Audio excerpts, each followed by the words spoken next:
Holly. I'm Leslie. And we would be dead.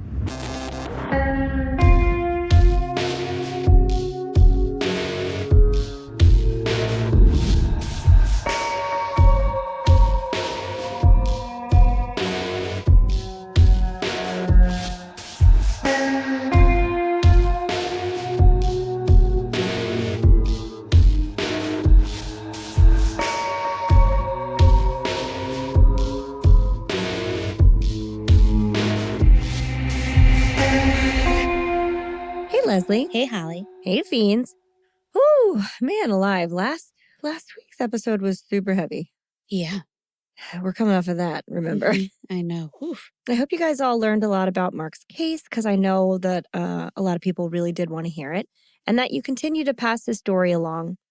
There is nothing we want more than answers for his family. And if you are a patron, the tea was piping hot on Host Mortem last week after that one. Yeah, it was. I had so many out-of-pocket things to say. Yeah. And there was a lot that I couldn't say publicly on the air. Like a lot last week. Even though we did kind of publicly say it on the air then. No, that's behind a paywall. Okay. That's different. Not just like in the public airspace. Got you. But if you are interested in that, you might want to check out our Patreon. You guys know what to do. Yeah, it is up there. Put it up. Good job. Very good. And I kind of had to let it all out last week. So make sure if you're a patron, you check that out. And if you're not a patron, get in there. And because we went so heavy for our 200th episode, this week, I bring to you a case that is so crazy, I told Leslie to not read up on it at all because I just want her to experience it in real time. And I did not. Perfect. This is a wild story, and aside from the actually bonkers facts, it also features the kind of teamwork I think should be implemented across the board by law enforcement today. There is some excellent police work done in this week's case, and most of it is done by web sleuths. I know, we love a good armchair detective. Sure. And the kicker? The police worked right alongside them. Okay. Yeah, they encouraged them to keep going. They took all of their work seriously and ran with every lead the web sleuths provided. It's amazing. Wow. Yeah. Sleuths and detectives alike also worked hand in hand with the press, a third link that doesn't usually work with anyone, who dug up valuable details, all of which went right into the investigation. So basically every arm of investigation that exists when a case is in the public eye worked together. The press, the armchair detectives on the web, the cops, everybody was a team. Wow. I know. They should always be like this. Yeah. This is so efficient. It's unbelievable. And I don't understand why we just don't always do this all the time. Anyway, eventually, all this teamwork did lead to an arrest and a conviction. And law enforcement was totally transparent and happily gave credit where credit was due at every single point. And I was just so impressed by that. And I am, of course, talking this week about the murder of Abraham Shakespeare. If you know, you know. And if you don't, you're going to find out. I don't. Good. Even though there are many dramatic readings to be had today, and nothing gives me greater joy than a dramatic reading, I'm still recovering from the depths of the flu and the solitary research on our previous case. I'm just having the hardest time trying to look normal again. Yeah, you look wild. Crazy. Kids. Just also kids. I'm just pale and haggard, and it's a real problem. I just need to feel better about myself. Yeah, sure, Holly. You know? You need that. I do. And I've tried to bring a little color back into my cheeks, but nothing seemed to work. No, what have you done? I mean, makeup. Yeah.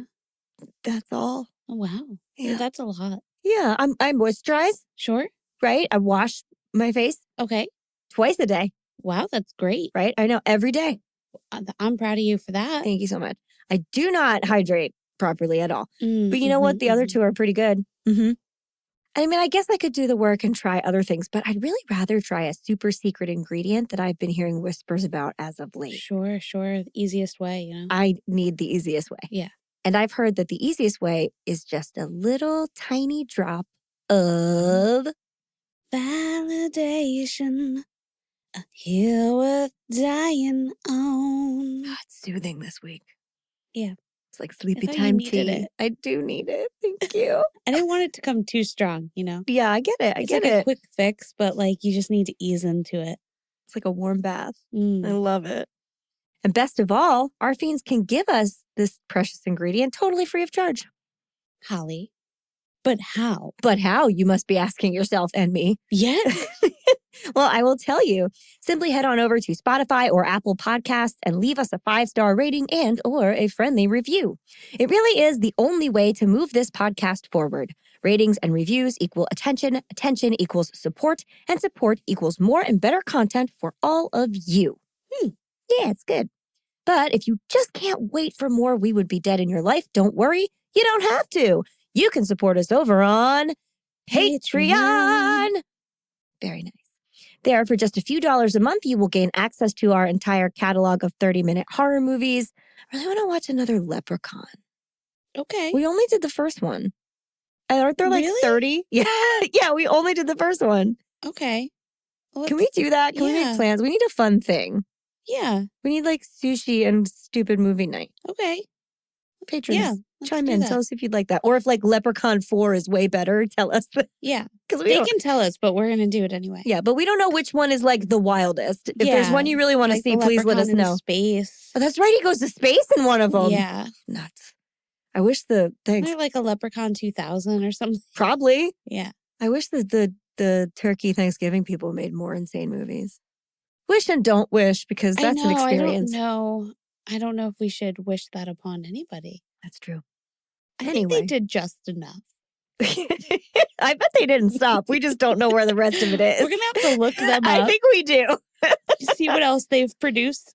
And if you don't know what we're talking about, you really got to get onto our Patreon, because our patrons also get, yeah, I know, segues.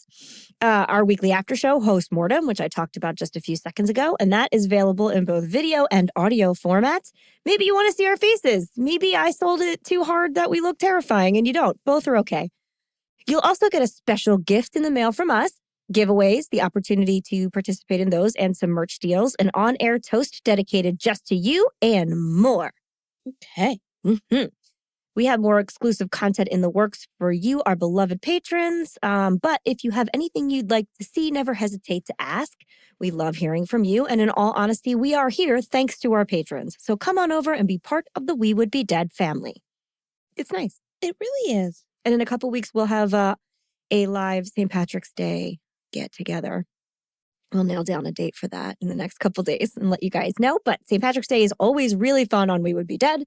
We always have a case for you on the main feed. We do a live. We have a good time. I have a whole book of Irish murders we can tap back into. Awesome. Remember I bought that book last year? Yep. Let's do it. Past Me was really great. Let's do it. Yeah. All right, John Radicasa, this is your call-in. He's so busy.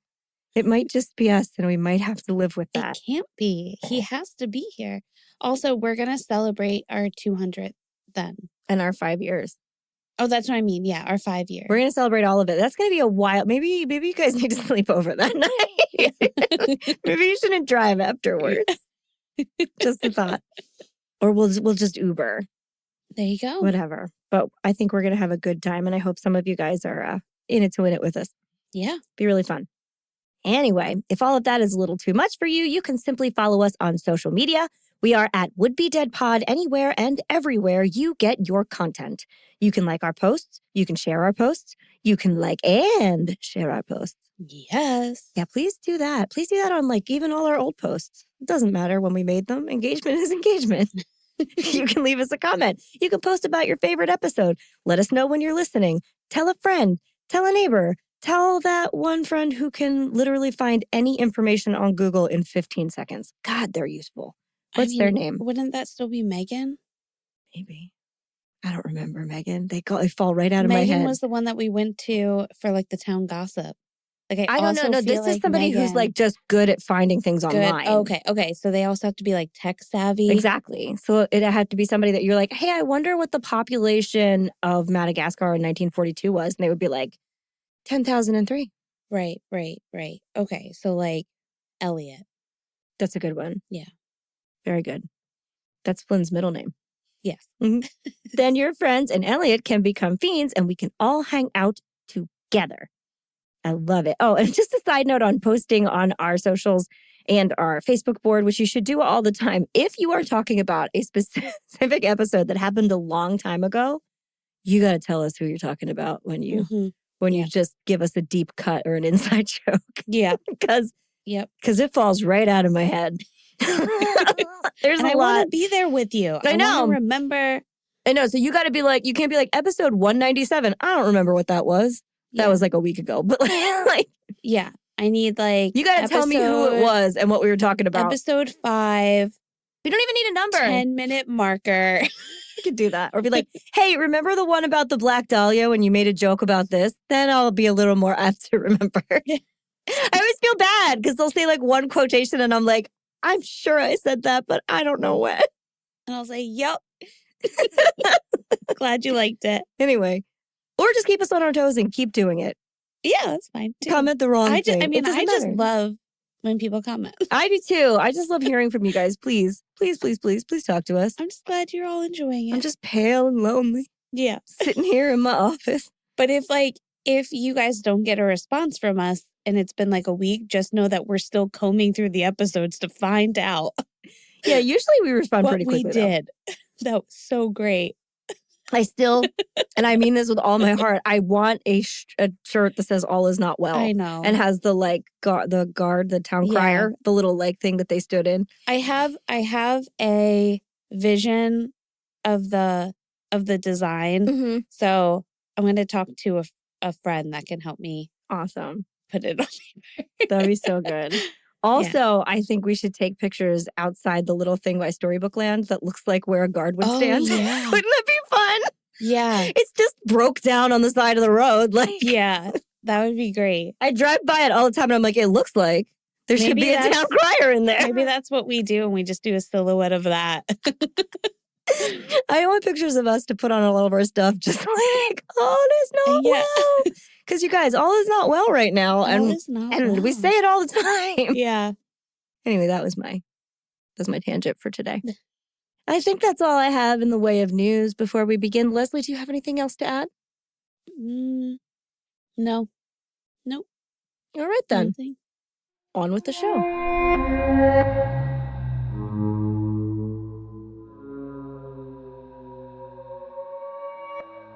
This is the story of Abraham Shakespeare, who won the lottery and then disappeared. Like that line? What? Fun, right? His name's Abraham? Abraham Shakespeare. Beautiful. I know. We'll get to that in a second. This one just begs to be folksy, doesn't it? Yeah. It isn't, but it could be. It should be. I feel like his name should be in Elmer McCurdy's story, but it's not. I was just going to say, this needs to be a musical. One last sidebar. I'm all over the place this week. I'm trying to get press passes to Dead Outlaw real bad. Yeah, I saw your post. Well, my sister-in-law messaged me and she used to get press passes for musicals. And she's like, here is their contact. You just have to write to them. Oh. Tell them your podcast covered it. See if you can interview someone. And I was like, yes. Okay. So we'll coordinate. We'll 4 passes. We'll coordinate on that afterwards. I'll probably just us. But you could send them our media kit or whatever. And maybe they'll send us to a preview. So okay. Yeah. I really want to go see the Elmer McCurdy musical. So anyway, let's just get this out of the way right now too. Abraham Shakespeare? Wow. Yeah, are you kidding me? That is a legendary name. Yes. Was his best friend Hamilton Chekhov? Like, what? How do you get that name? I thought you were going to be like, yes. It was. No. Man, you just can't make up a name like that. And I mean, I looked. I'm like, that's not your real name. What's your real name? That's not your real name. His parents made it up.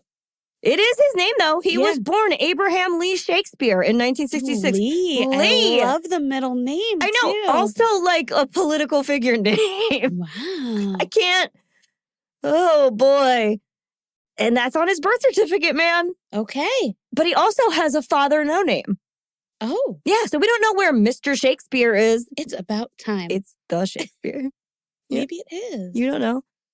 Okay. But this is telling me that there are just Shakespeares running around to this day, like in Florida.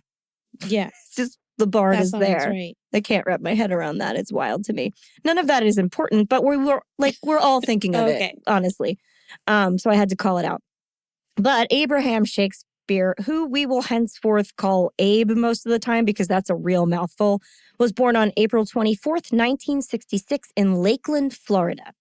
And there's so much information this week that I'm not going to spend a lot of time talking about Lakeland, but it is like a low-income community in Florida.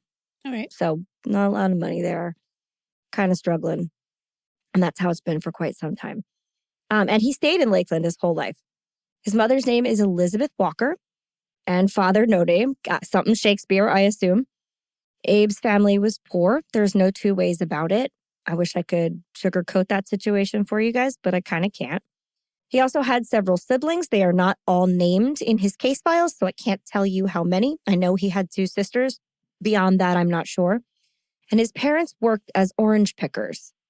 So that's kind of folksy. That's a very Florida job. It is a very Florida job, but like also, God, that's laborious. That is like hot sun picking oranges for hours and hours. Yeah. And I feel like it's, do they grow all the time in Florida? It's got to be sort of seasonal, right? There's got to be a stage where you just don't have work. I would think so. But it's probably, they probably need that downtime. Well, it's a tough way to sustain yourself though. Oh, right? Yeah, I guess so, yeah. Yeah. So this is the hard life they're living. Yeah. By the time Abraham Shakespeare was in 6th grade, it became clear that he had to leave school and help his parents make money. 6th grade. Oh. I know. That's like a 12-year-old, 11-year-old. That's really little. So that's what he did. And he never went back to school either. Oh. And the time that he did spend in school up until that point didn't really amount to much either. I don't think the education system where he was living was that great. Yeah. And it's easy for kids to fall through the cracks. In much of the reporting of this case, it is stated that Abraham Shakespeare could neither read nor write, but that is not entirely true. He could sign his name and get by on the most basic literacy levels, like he could recognize probably stop signs in a few words and write like small sentences and like read little bits, but he was functionally illiterate. Okay. So he couldn't sit down and like read a book or an article. And to get to 6th grade and not really be able to read or write, like nobody was paying attention to this kid. Yeah. Which is awful. But coming from a low-income neighborhood where his parents worked hours of manual labor daily meant that that kind of situation happened all the time. Like it was easy to happen. No judgment here at all. Leaving school in the 6th grade really cuts down on one's options in life, though. But Abe didn't let that stop him. He worked part-time for the Department of Sanitation as a truck driver's assistant, which means he would ride along on a garbage truck and help load and unload. So he's like the guy on the back. Okay. Which is always like what kids want to do. They're like, that looks fun. You get to hang on to the back of the truck. He's like a celebrity. I know, good times. And it's kind of grueling work, but he did it without complaint. Also, Greg Smith, the owner of a local barbershop, called him, quote, a walk-by guy, which I thought is a really cute way of putting this. He meant that Abe was someone who would hang out outside around town when he wasn't working. He'd just kind of like walk around outdoors. And he'd talk with all the locals and kind of hang out, but he'd also be like asking them for spare change. But he was really nice and well known. So nice, in fact, that Greg Smith offered him a job in his barbershop. He hired Abe to sweep up and clean for him. So he did like bathrooms and did the floor and swept up hair. And so after that point in time, Abe spent his extra hours in the shop, joking and chatting and making extra money cleaning up. Which is like, that's a fun little story. That is. Greg said that he, quote, made his barbershop a barbershop. I think that's like a cute. That is, yeah. Really nice little thing to say. And what he lacked in money, Abraham Shakespeare made up for in friendships, because everybody who has been asked about him says the same kind of things. By all accounts, his community knew him and they really liked him. I won't sugarcoat everything, though. Abe did have some run-ins with the law. According to Michael Kruse of the Tampa Bay Times in his 2018 article, Abraham Shakespeare won the lottery, then lost it all. Quote, he had a long criminal record. Mostly he loitered, which is like walk around guy. He drove when he wasn't allowed to drive. He stole. He hit people. I don't know whether they mean in his car or like he punched them. And later he didn't pay for the children he fathered.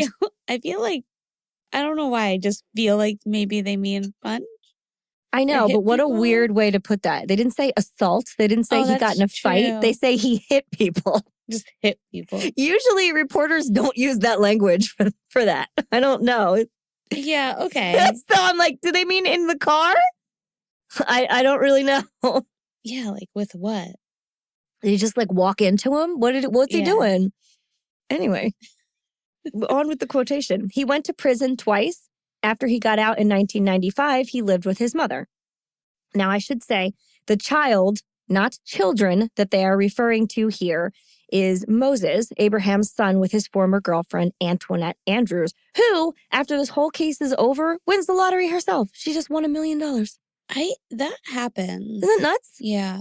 It's so crazy. Yeah. It's like with the people that win it multiple times. Yeah. All these people play the lottery every day. Yeah. Every day. Right. Crazy. We live in a town like that. Do we? Yeah. I don't know anybody who plays the lottery. Are they like scratchies? The scratchies. A lot of people do that. Yeah. I don't know anybody who does it, but I know it's a thing. Okay. Well, like working like in the restaurants, I just felt like, especially with like the bartenders, we would just always get them. But every time I went into Gaius Market in Delhaven too, people would be like getting 10 scratchies. I know someone that I think it was like a family member of theirs. Mm-hmm. They did the scratch offs like every day, all the time. And they would save all the ones that didn't win because... Like wallpaper with them? No, they would just save them in bags because if they did win big, you can hand in the ones that you paid to show how much you've already spent. And that will help like minimize the tax that you would lose normally. That is crazy. So they just had bags. Just trash bags of old spent scratchers? Yeah. Yikes. Okay. Anyway, I back to the matter at hand. That's okay. I know that this reporter is only referring to one child because Abe only has two and his second son, Julian, hadn't been born yet. Okay. At the point in time he's talking about. Like before he won the lottery, he only had one child. And that is the child, in fact, I went back into legal documents that he got in trouble for not paying child support to. And this stuff is not exactly awesome. He's just hitting people and doing whatever. I'll admit that. But just like his barbershop employer said, he didn't really have a chance in life. This isn't an excuse, but it is partially an explanation. We cannot argue that systemic racism and lack of education often equal time in prison. It just happens. This will come back around later in the story, so hold on to it, but not in an overly judgy way. You know what I mean? Okay. And honestly, for a Florida man, that's not really that bad. No. Just hitting people and driving cars when you're not supposed to and not paying child support? Yeah. Could be much worse. Sure. Leslie, can you think of like anything or like a list of things that are worse that a Florida man might have done? Yeah. Give some examples for us? Sure. Great. Well, I think this is a good place to start. Oh, good. We hitting people? Do we all remember when the Florida woman married a Ferris wheel? No. Wait, yes! I vaguely know this story. Yeah. This is a wild one. So, hold on, I'm going to go to the article. I believe you and I have talked about this. I don't know if it was on air. Like maybe we did too. And then I tried to find, just in case, I was like, I had to put this one in. But then I made sure I found some others that were more recent. Because I brought up the fact that my high school art teacher married a bucket of chicken. Yeah. He did. Yeah, in like a political performance art thing, he married a bucket of KFC chicken. Oh my God. Tim Trelease was a wild guy. That is so wild.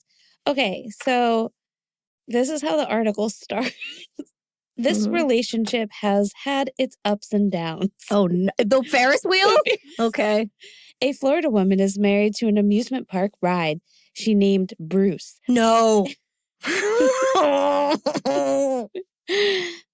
And Linda, I think it's Ducharme, even married the hunky piece of steel last year. So this was 2019, this article. No, this was recent? This was very recent. Hate it. But okay, so actually, I'm just going to summarize this for everybody because it's just wild. Okay. But she met Bruce in 1982. She ran away and joined the carnivals so that she could be close to the ride. They could travel together. They saw the world. Yeah. So, and her mom was really upset about this because she's really religious. And she was just like, you're an abomination to God. Like, what is happening? You're possessed by the demon. But like when she saw this ride and she like got on it, she just felt like the ride was like riding her. Ew. Hate that so much. Yeah. She just felt the romantic embrace Oh, wait. Oh, no. Sorry. She had actually, this isn't the first time she's fallen in love with like an inanimate object. She was, let's see, I was seen in a romantic embrace with a train and subsequently was fired. Did you work for the train? Yeah, I think she did. Yeah, she worked. She had become a conductor to get close to a locomotive. Gross. Okay, so she got really close to Bruce. Yeah. And then something happened to the Ferris wheel where they had to like take it down. And so Devastation. I think just a couple years later, and so she found out where it was. She like years later, a friend of hers, 25 years later, when a friend tracked down Bruce because he like went somewhere else. This was 2019. We haven't gotten 25 years later. This doesn't make sense. Girl, what? No, okay. This is why but she married. And they had been in a relationship for a while. It's a long engagement. Is when she met, they were just dating. Oh, got it. And then by 1986, a storm came and knocked down the ride out of commission. Oh, and awful. So it went to Wichita, Kansas for repairs, but they just like tore it down. And so she like didn't really know what happened to it. But then she was just like depressed for 25 years. Then a friend of hers, I don't know who these friends are, but they tracked it down in a scrapyard 3,000 miles away. She jumped in the car to see her long lost lover. No. No. She was just like, I know it's destroyed, but it's still Bruce. No. And then she was carrying pizza to him. Bruce smells pizza and there's the love of his life returning to him. Bruce can't smell pizza? And then she got married to the ride, to part of the steal. And a small group of friends celebrated the renewal ceremony with a bottle of champagne. Who are her shitty friends that are encouraging this? It's awful. But I think this was like on a TV show. Yeah, that's like the kid who was having sex with his car. Yeah, it's just, yeah. He wrecked that car just recently. They had an update. He crashed it. Chase is dead. I know. He made a blanket with Chase on it so he could keep him forever. Okay. Kept the pieces. It's gross. Anyway, keep going. Okay. And so next article. More Florida man. Florida, I have two with women. I said, give me some Florida man titles, and you're like women. All about it. Florida women accused of attacking man with garden hoe after plans to hang out fell through. She's a garden hoe. Get it? Yeah. So in Polk County, a woman was arrested for attacking a man. This is Polk County. There you go. Whoa. Okay. A woman was arrested for attacking a man with a garden hoe when their plans to spend time together were canceled. The incident escalated quickly, leading to police intervention and charges of aggravated battery. The man sustained minor injuries and the woman was taken into custody. But this was also, after looking into her, she has done 28 crimes in 28 years. Oh, so she probably was just hitting her quota. Also, I will point out that they said aggravated assault, not she hit somebody. Yeah, exactly. All right. Florida man breaks into woman's home to pet family cat.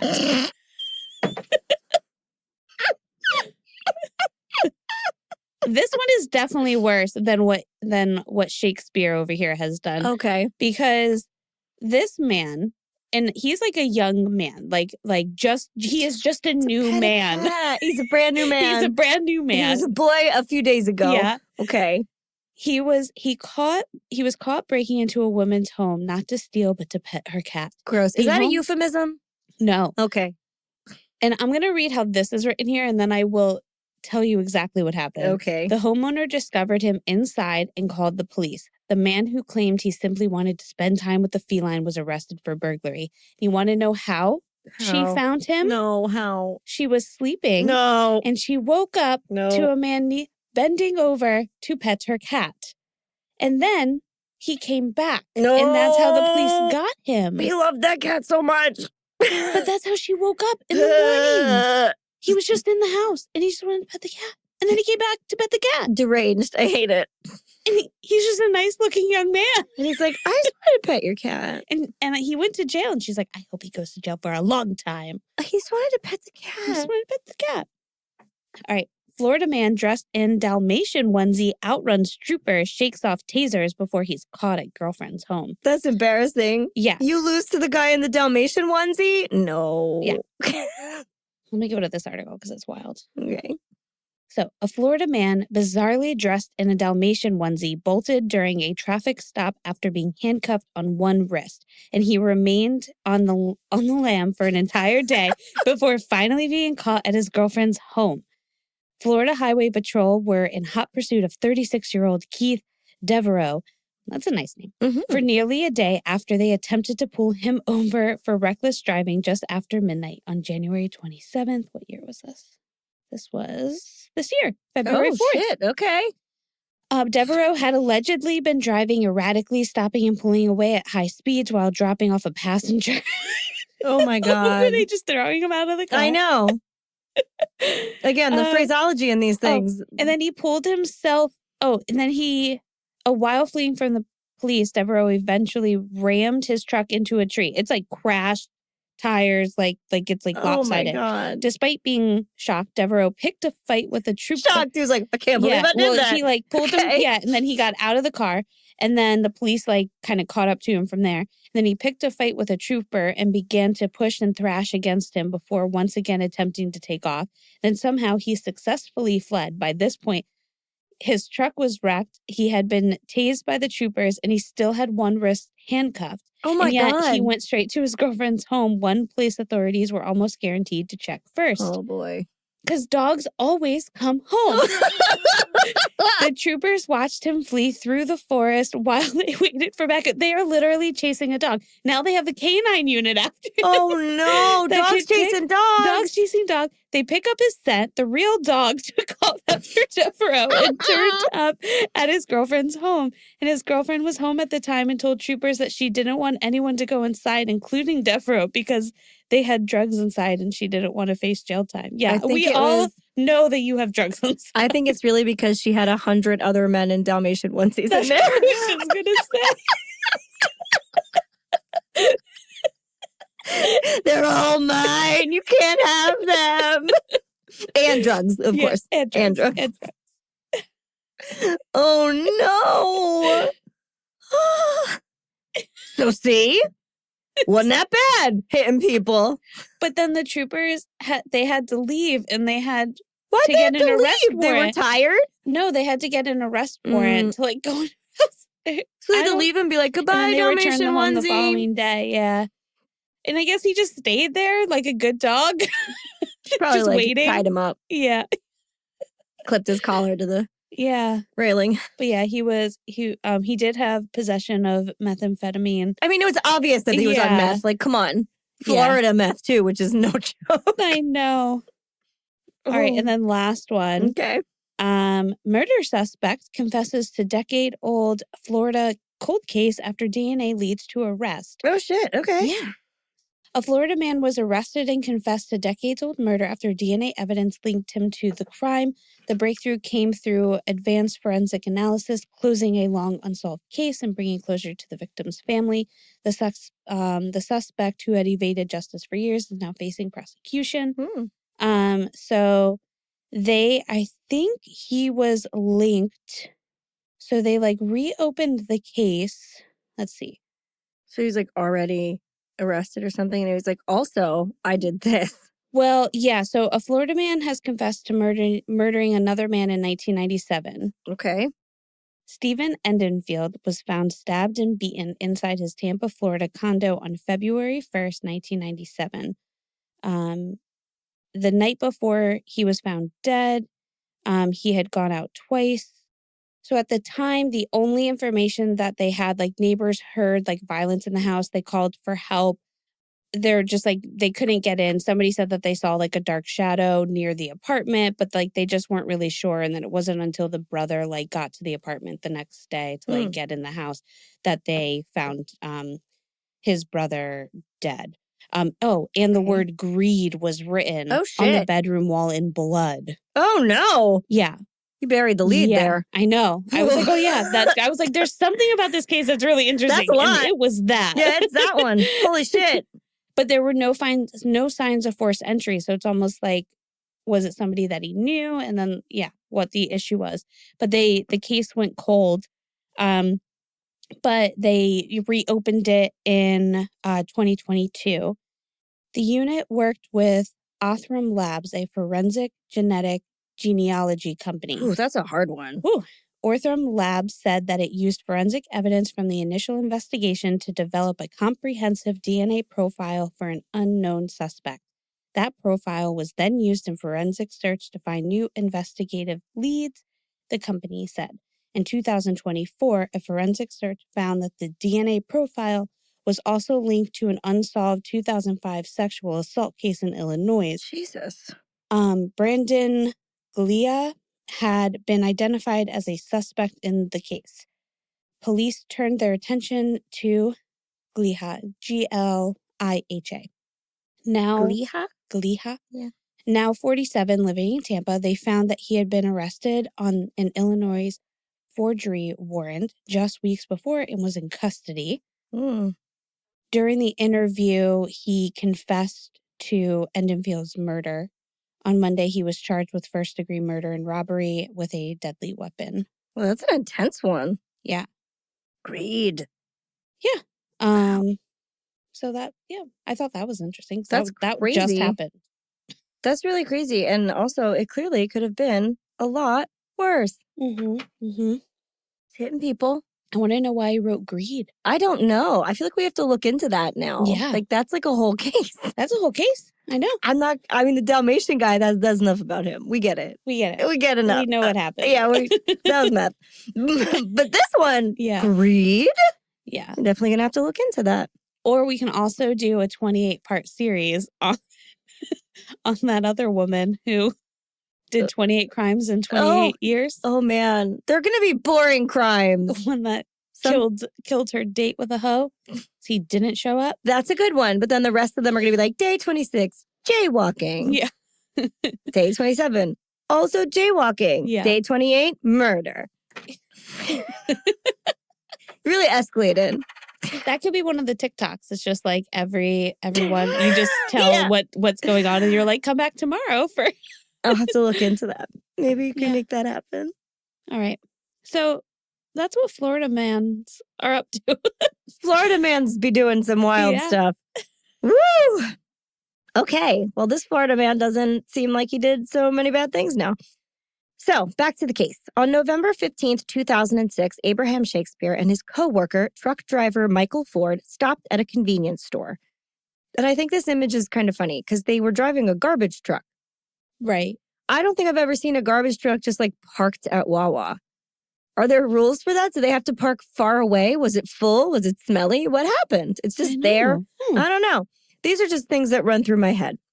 Anyway, Michael wanted to stop for cigarettes and soda, and Abe, who had seemingly bottomless wells of hope and optimism, decided to forgo his soda and buy some lottery tickets. This part of the story is often a point of contention. Now, I've read that Michael gave Abraham Shakespeare all the money for the tickets. I've read that Abe didn't go inside the store and waited in the garbage truck, and Michael bought everything. I've read that Abe borrowed $2. I've read that he borrowed $1. There is a lot of motion here. But I am making the conscious choice to go with the interview that I watched with the woman who checked Abe and Michael out that night at the convenience store. Because honestly, she was there. Right. Nobody else knows. She knows. She said that when it was his turn, Abraham Shakespeare asked her first for a certain kind of lottery ticket, like a scratcher. And then at the last second, he added like a printed pick the numbers lottery ticket. He was like, give me one of those too. And when she rang him up, the total came out to $1 more than he had in his pocket. So Abe turned to his friend, Michael Ford, and asked if he could borrow the extra $1, which Michael Ford said, yes, sure. Gave him the $1 and he bought the 2 tickets. Then the 2 men left the store. Woman who worked there, that's what she said. Okay. We're going to trust her. After their last run of the evening, it says they went from Miami to the landfill or whatever, and then they went home. Abraham returned home where he was living with his mother still. They had something to eat for dinner, and then they both sat down to watch the lotto drawing because it was like a thing, like all of them played the lottery. Now, he knew that this was like a pretty long shot for him, but somebody had to win, didn't they? Right? Sure. They win every time. And that night, lo and behold, that someone was Abraham Shakespeare. Wow. I know. In a matter of seconds, he went from a man who owed his coworker his very last dollar to the proud recipient of $30 million. $30 million? Yeah, it's a big lottery. Wow. I know. It was the biggest jackpot in Polk County's history to that point. Did the other guy kill him? Well, you don't know yet. You don't know. Maybe he did. We'll find out. He's plotting. He's over there plotting. He might be on your list. You don't know. Let's keep going. Okay. Now. Done. Figured it out. Thank you. Now, when you win the lottery, you can accept your winnings one of two ways. You can get them bit by bit over a number of years or all at once. If you choose bit by bit, you walk away with more money and closer to the total sum that you won eventually because you aren't taxed on it all at once. It's like a little bit at a time. But you also don't get to be crazy fucking rich all of a sudden. Right. You're just like moderately rich for a while. Me, I'd be like, give it to me slow. Yeah. Give it to me slow. Yeah, give it to me slow. By that, I mean my lottery winnings. And my Dalmatian. We'll speed it up at the end. Yeah, right. If you like, whatever. Yeah. Now, Abe, like a lot of us, chose the whole shebang at once. I just know myself. And after the hefty tax cut, he walked away with a giant cardboard check for $17 million. I love that they give those. It's like the big check. We'll put the picture in our photo suite. There definitely is a picture of him. Now, I'm sure you can guess that this changed Abraham Shakespeare's life completely. Yeah. He could have been selfish and kept it all for himself. He could have left Lakeland and never looked back, but he didn't do either of those things.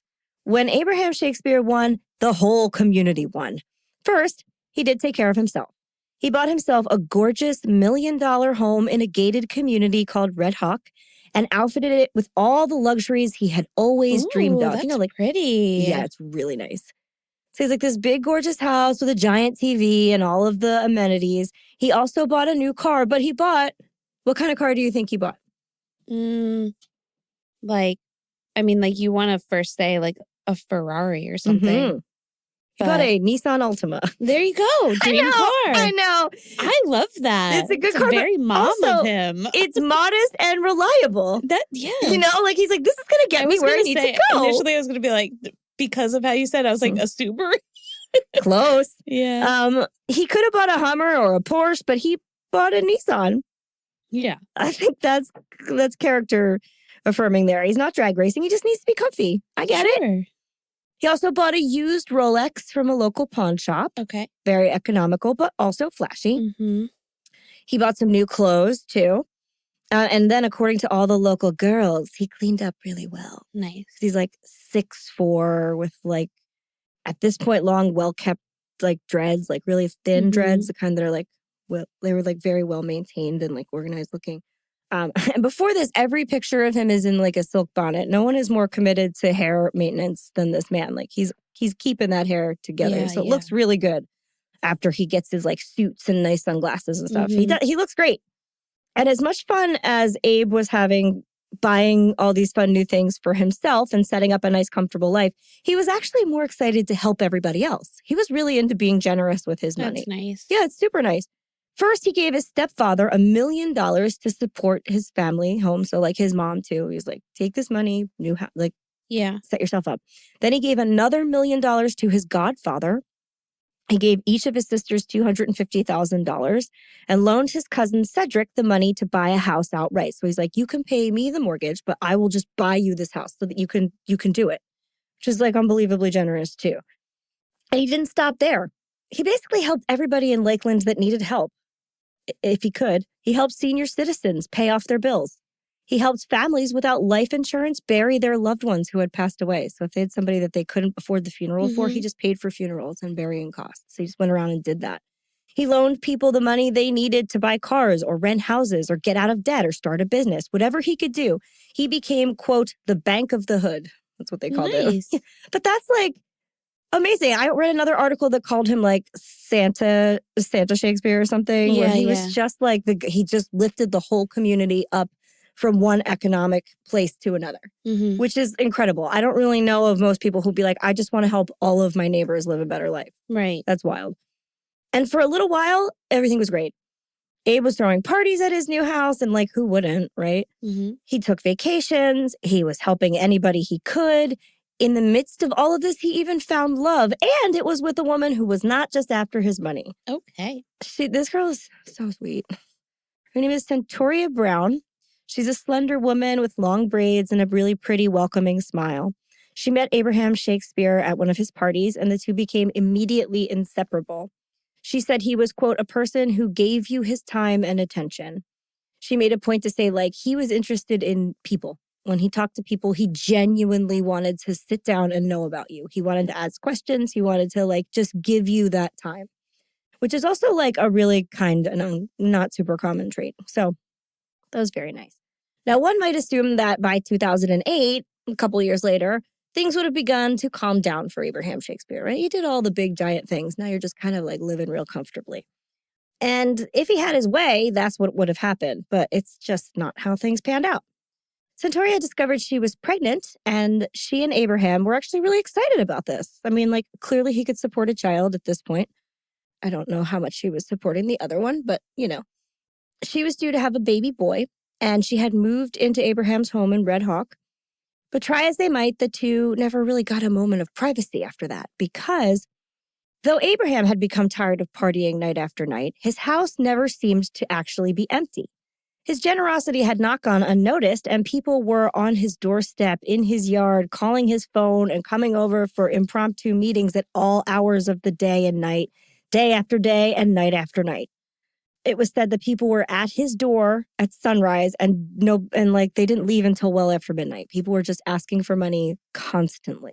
Wow. I know, isn't that all he did? And like they were banging down his door for more. I feel like that's awful. And they wanted money for their new business idea, or like they needed a new house or a car or a couch, any little thing. They would just come and ask him. And then at this point, Abe had also burned through a sizable chunk of his money. Like he didn't have a whole lot left. Mm-hmm.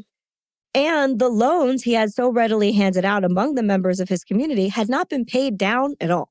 Right. So the people he was like, I will buy your house. You pay mortgage to me. It's going to take a while, but I don't care. This is allowing you to have a house. They're like, yeah. But they were not paying mortgage. I think some of them were, but the vast majority wasn't. And it's pretty messed up. They were like, you won the lottery. You don't need it. Okay. That's not how it works. And at this point, Abe knew he was kind of in over his head. He didn't really know how to manage his finances. And to be honest, like, I don't know what the hell I would do with $17 million. I would need a financial advisor too. Yeah. And that things were getting out of control. He attended business conferences and talked about finding a financial advisor, which I think he should have done right away. But still, the stress was unbearable, and the people he had trusted most began to turn on him. This is the worst part. Garbage truck driver Michael Ford, remember him, the one with the dollar, tried to sue Abraham Shakespeare for all of the lottery winnings. Yeah, this is what I was thinking. Yep. He said that he was the one who bought that winning lottery ticket, and so he was the rightful owner of that money. Yep. But then he went too far. He said that Abraham Shakespeare had snatched that ticket out of his wallet and ran away with it. He had to say a crazy story. That was not good. And while it was true that he did lend Abe that dollar, the convenience store employees quickly proved that the ticket was sold to Abraham Shakespeare. I mean, like when you buy the little numbered ones, I think you have to like put your name in. You might, yeah. Oh, yeah, I think you do. And the case was immediately... But also, he also bought other scratchies. That's true. So which did the dollar really go towards? Well, he bought the scratchy and then he went and made another purchase. So we know that he gave him the dollar for the ticket that won. Okay. But he handed Abraham Shakespeare the dollar and then Abe paid. He did not buy that ticket. He gave a friend a dollar. Yeah. So this was court. They tried the case and the jury, like after an hour or something, it was thrown out of court. They were like, you have no ground to stand on, dude. Nice try. I mean, it does suck. It sucks, but still, like, don't be a dick about it. And the worst part of all of this is that, like, right after he won, Abraham Shakespeare had offered Michael Ford $250,000 right away. He was like, I'm going to give you some of this money, dude. Like, you were there, you gave me $1. And he was like, no, I don't want it. And then he tried to sue him for all of it. That's gross. I know, but I'm looking at Michael Ford's face. Yeah. And he looks like a guy that would do that. He did those things. Yeah. Shitty, too. Because, I mean, like, this guy immediately was like, let me give you a chunk of money, dude. Like, you helped me. He wasn't like, and here is $1. You know? That would have been hilarious. That would have been the pettiest shit I've ever seen. Well, I can pay you back now. Yeah. With interest, $2. $2. It's your lucky day. Can you imagine? Yeah. Oh, no. And if that wasn't enough, okay, his cousin Cedric, who borrowed all of the money to buy a house, flatly refused to ever pay Abraham Shakespeare back. He was like, I'm not paying you back. Not a dime, not now, not a payment, not ever. Yeah. And it was like, but that was the deal. Like, I gave you the money for the house. You just pay me your mortgage payments. A little bit at a time. We can make them as low as you need, but you have to pay me back. And he was like, we're family and I deserve this. So no, I will not be paying you back. Yeah. Which is such a shit thing to say. It is shitty, but I think what's unfortunate though too is that like there's so many people that need to owe him money back that I feel like if those people were paying him back, he would let his brother go. Well, it's not his brother, it's his cousin. Oh, his cousin. Well, he had to cut off this free money payout somewhere. Yeah, but also it's like you would hope that your family would. It just feels very typical. It's like you would hope that your family would be the ones to come back and support, but they're usually the ones that are frustrated that you're asking that of them. I think the really fucked up thing too. I mean, it's all really fucked up, but like one of the most fucked up things is that even if he was like, "Listen, I can pay you $50 a month or something," you'd be like, cool. I think you'd be like, "Great, you're paying it. You're this is a good faith. You're just doing what you got to do every month. I'm getting some of it back. It's fine." Yeah. He wouldn't have given him like astronomical mortgage payments. That's not wasn't what it was at all. He wanted to make it so that it was possible for him to live his life and have this house, which is an incredibly generous thing to do. Mm-hmm. But he just got kicked in the teeth for it time and time again. And in the midst of all of this, Centauria had given birth to a baby boy named Jeremiah. Now, also, they never say her name in the documentary I watched, and if I am pronouncing it wrong, I am so sorry.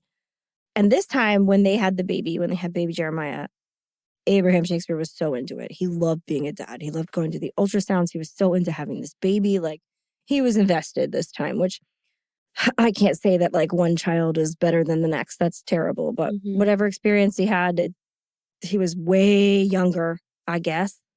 Not that much, because he's in his 40s at this point. I don't know. They were just different.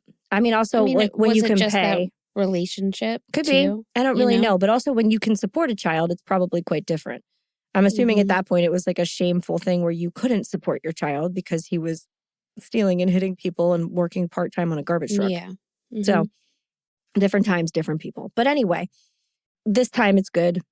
He loved being a dad. They set up a nursery in the house. They're all living together. But the madness at his house, even with the newborn coming home, never died down. People just did not and would not leave him alone. And the total lack of privacy, the strangers showing up begging for money day and night, eventually became too much for Centauria and her newborn. So she and Jeremiah moved out of the house at Red Hawk. They left this beautiful home that they were living in with Abraham Shakespeare and moved into a little apartment. She was like, I can't do this with my baby. I'm not exposing my baby to like constant people in and out of our life. Yeah.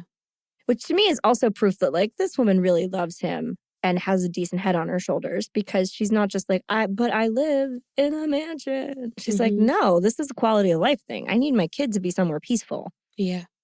So I trust that it was, and she said, it had to take a lot for us to do that. It had to be bad. You have to think about it. Like I'm like leaving the man I love and all of these resources with just me and my newborn to go live somewhere else. That's not an easy decision to make. So that's how bad it was. So it would seem, but Abraham did visit them often. He did still see them. They didn't like break up. But it seemed that his money and generosity were ruining his life at this point. And he says that. He's quoted in several places and being like, sometimes I just wish I had never won this money. I wish I could just walk down the street and like live like a human. Yeah. And especially after being so nice to so many people, he really should have been afforded that. Mm-hmm. Now, it should come as no surprise at all that over the past few years, Abraham Shakespeare had been the subject of quite a few newspaper stories, magazine articles, TV news pieces, and talk show segments. And he was on like Dr. Phil or one of those guys. And like when he won, obviously the media like just descended upon the town. They were everywhere. He even had a friend who was writing a book about his life. Right. Abe had become the somebody he said he always wanted to be. Like when he didn't have any money, he was like, I'm going to be somebody. And now he was, and it wasn't that great. He was tired, and it stopped making him happy. Abe had begun fading into the background as often as possible. And by April of 2009, his family and friends stopped seeing him around. He stopped visiting. He stopped calling. He was only communicating with a select few people through text messages and occasional cards they'd get in their mailbox. Abraham just told the people he loved that he wanted to disappear. He wanted to just be gone for a while. He said he'd gone off to an island in the Caribbean to relax on a beach away from all the stress and commotion. He didn't want to talk to anybody. He didn't want to check back in. He just needed space for a while. Okay. Which is understandable. Mm-hmm. But weird. He had a family that he was very close to. He supported and was like super close to his mom. He saw her every single day normally. Now, not even a phone call, just occasional messages. He had like a child that he loved and a girlfriend that he loved and was supporting nothing. Left them with nothing. He had all of these friends and family. Nobody was, this is just like cut off. Totally out of character. At first, his friends and family were understanding though. They're like, this is like a very extenuating circumstance. Like he just went through a lot. But money was still coming in. He was still making any kind of payments he needed to make on time. Anybody he had lent money to or needed anything from him was still getting it. So nobody really complained. I figured it was best to just let him be for a little while. Abe's mother was heartbroken, though. She was used to seeing him every day, and now he's just gone. Occasionally, she would find cards in her mailbox with like $100 cash in them from him, which was also kind of weird. But she's like, I guess he just wants to keep, seeing that I'm happy. By November of 2009, Abraham's continued absence started to feel wrong. And so on November 9th, Abe's cousin Cedric called the local police and reported him missing. And the police were like, Abraham Shakespeare, I know who that is. Like they were immediately like, oh, the $30 million guy. This is wild. And because who wouldn't recognize that name? That name is pretty memorable. And so they wasted no time in starting an investigation into this claim. So when you say like a lottery winner just disappeared, the police are not going to be like, oh yeah, he's definitely on a beach. They're like, this is something's up. So they asked Cedric, they're like, well, why do you think he's missing? He said he was on a beach and like everybody seems to be pretty content with that. And Cedric is like, yeah, but this doesn't track because he would have been in contact with people he loved and he's not. He's communicating suddenly by like text message, which was never a thing he did before. And oh, by the way, no one has seen his face. No one's seen him since April. And the cops were like, oh, I'm sorry, what, April? Because they thought like missing, it's been like a couple weeks. Because he just said, my cousin is missing. He didn't say he's been missing for like months and months. Right. And the cops were like, well, shit, that's bad. Lottery winners with big public payouts and considerable news coverage are kind of an easy target. This is a human that just got a lump sum of money and the news is showing you where they live. So historically, we really only see the happy side of winning the lottery in the news, but I do believe it's brought quite a bit of darkness in its time as well. Would you know anything about that, Leslie? Have any lottery winners met like something scary or they've just all been good? No. Oh, no. Didn't think so. I think they even have like a TV show about this. Actually. Really? I think so. Or like something, maybe like a YouTube series or something. But okay, so there's been some sad stories. Oh no. A lot of them are like the family kills them. It's a lot of them that's like, I think, so when you become a lottery winner, your chances of being murdered go way up. Skyrocket. And then of those murdered, the stats of them being murdered by their family is like over 100% or something.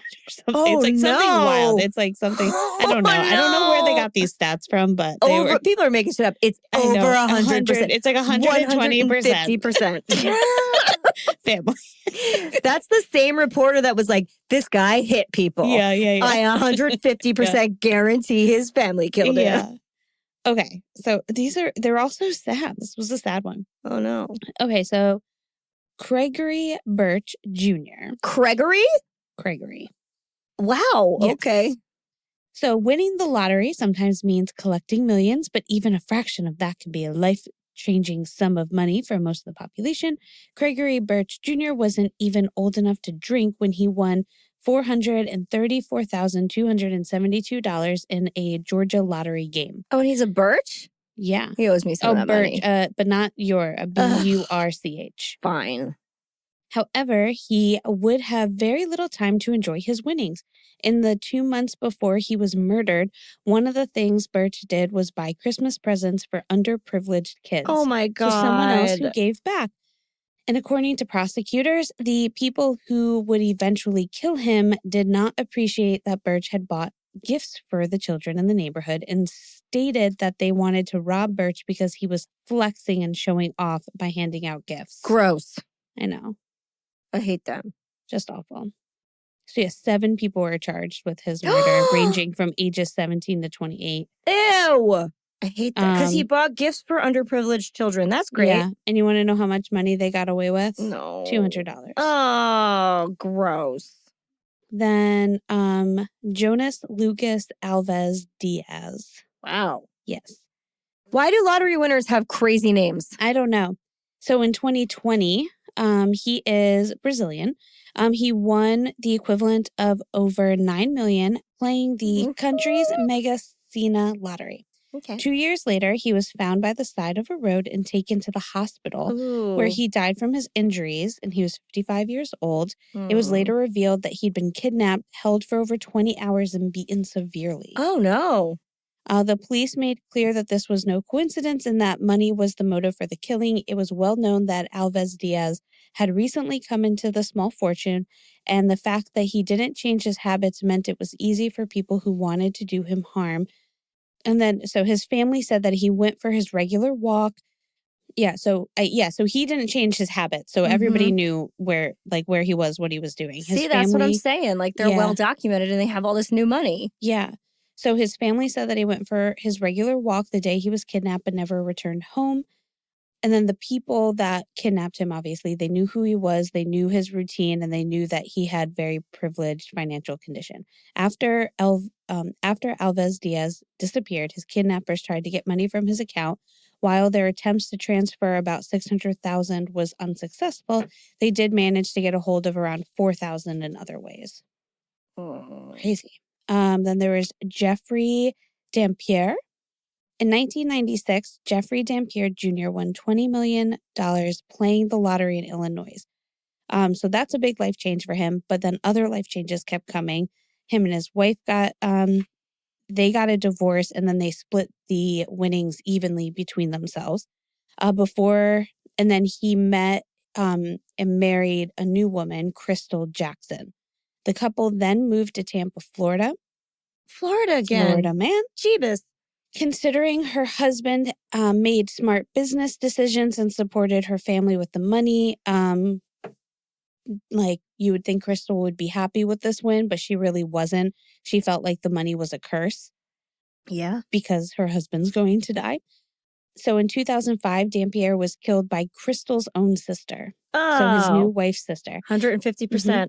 Victoria every time. Yeah. Victoria Jackson and her boyfriend, Nathaniel Jackson. No relation. I hope not. Lured Dampier to Victoria's apartment where they bound him, kidnapped him, and eventually shot him in the head. While it was Victoria who pulled the trigger, the trial at her defense claimed that the 23-year-old was not only controlled by Nathaniel, but had been groomed by Dampier since she was 15. So they tried to prove that, yeah. So regardless of whether these extenuating circumstances were true, the defense argued that the murder was all about getting money, and the jury agreed. Victoria was sentenced to life in prison. Wow. People be doing crazy things for money. Yeah. And there's so many stories like this. Jesus. It's so crazy. So, yeah. It's so scary. That's what I'm saying. I don't think there is a more obvious target than someone that is well documented coming into a lump sum of money. And I don't know. I'm going to check this out. Do you know if Florida is one of the states where you can remain anonymous or no? I don't know. I know New Jersey is. You can choose. That's because we care. Yeah. But there's I don't think I think a lot of states, like New York's one of them, you have to. I bet you Florida, you have to say. I feel like in Florida they want to know. Maybe I'm wrong. I didn't even think to look that up because I didn't realize there was a distinction. So you can let me know. So in Florida you cannot remain anonymous. Yep. Florida law mandates that the Florida lottery provide the winner's name, city of residence, game won, date won, and amount won to any third party who requests the information. Oh yeah, see, so you could just find out anything about them if all you have to do is ask for it. So the Florida Lottery's winners' home addresses and telephone numbers are confidential. But how does that, the city of residence, but not like, still, that's so crazy. But a lot of times, like with Abraham Shakespeare, they buy a big brand new house and it's on the news. They're like, look at this beautiful new house they bought. I know.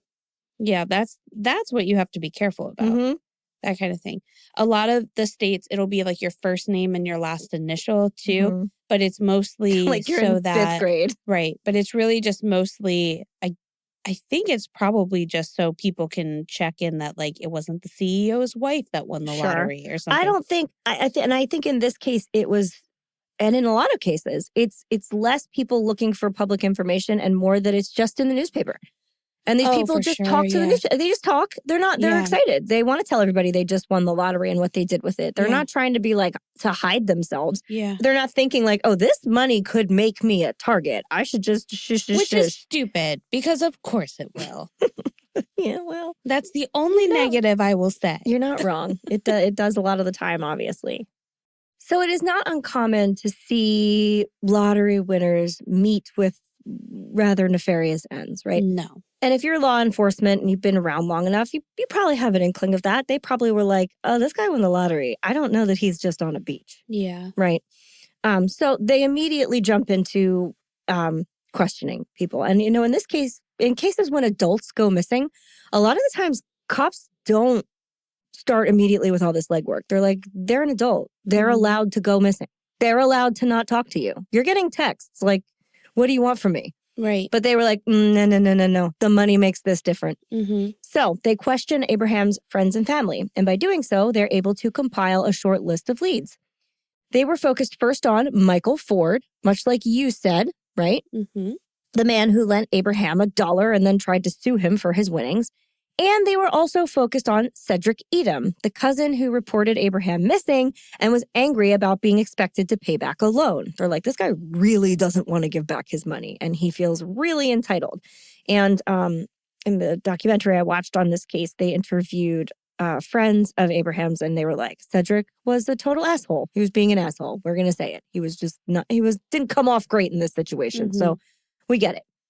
But after a little investigation, the police find that Michael Ford hasn't lived in Florida since the winter of 2008-2009, which is before Abraham fell off the radar. His phone showed no communication with Abraham's phone at all, and his time was well accounted for. So he had all the alibis. They took him off the list. Okay. Cedric Edom, while kind of a dick about money, was very transparent with the police.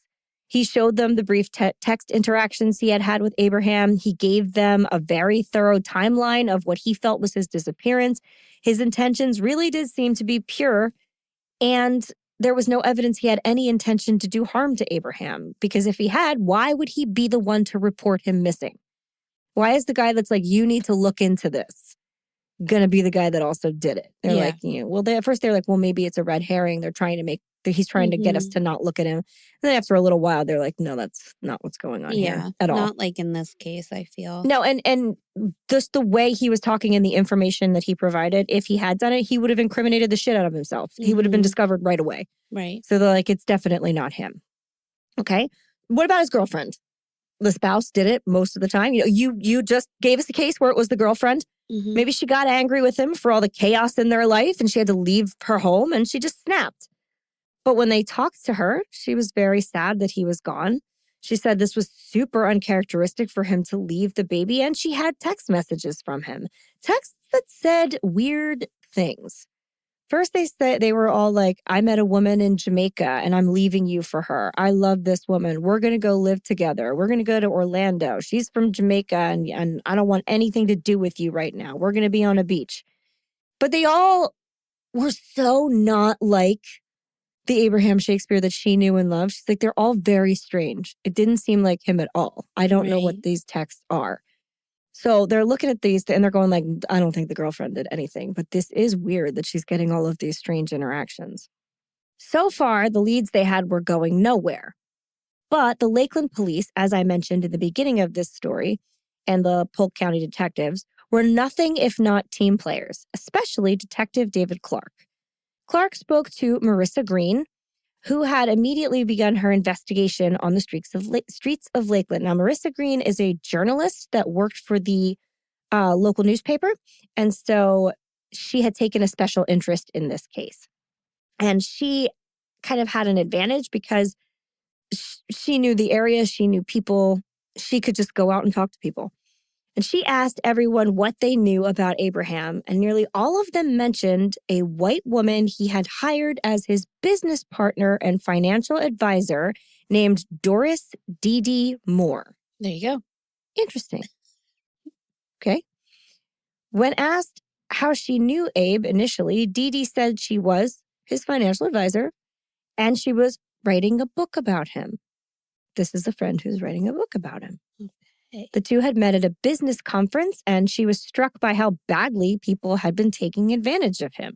She told Abe she could help him, and so he agreed to bring her on to collect money on the loans he had handed out. So essentially, she was now his debt collector. Okay. But as time passed, Dee and Abe became closer and closer, and not sexually or anything. Get your minds out of the gutter. They were just like friends, just good friends. Or she was a suffocating presence in his life 24/7. You know, 6 of one, half dozen of the other. Friends reported that Dee would send limos to pick him up and take him to the casino all the time. And that she was like always in his house spending his money and stuff. And slowly it became that they just never saw Abraham Shakespeare without Dee Moore trotting along behind him. So it was time to look into Dee more. Sure. Enter the web sleuths. If you're not familiar with web sleuths and you're here, if you're here, you really should be. It is an online true crime forum where armchair detectives from all over come together to try and help solve active and cold cases. And it is run by a woman named Trisha Griffin, who felt called to the true crime community after a very unique encounter in her youth. Trisha lived in Salt Lake City in the early 70s, and one afternoon, she, a lovely teenage girl at the time, still lovely, just not teenage, went to the Fashion Place Mall to go shopping. While she was there, she was approached by a, quote, gorgeous man who asked her to go out to the parking lot to his car with him so she could show him the way to get to another mall. I guess he wanted her to either point him in the right direction or like get in the car and go with him or something. Now, gorgeous or not, Trisha knew that it wasn't all copacetic with this man. Things just felt weird and she didn't want to go with him. So she politely turned him down, put her head down, and walked away. A month later, a young woman was kidnapped from the Fashion Place Mall. That woman was Carol DeRanch. She was able to escape and identify her attacker, whose photo was then plastered all over the news. When Trisha saw his photo, she knew it was the same man who had approached her. And that man was Ted motherfucking Bundy. Holy crap. I was knocked off my chair by that story. I was like, I've been on web sleuths a million times. I did not know that this is where it came from. Wild. That is bananas. And like, when we covered Bundy, I researched the hell out of that case, especially the women in his life. And I don't think I came across that information. Yeah. So Trish, we salute you, girl. Holy shit. She took that unsettling feeling, that passion for helping others and solving crimes, and formed web sleuths, who have solved a bunch of crimes. Yeah.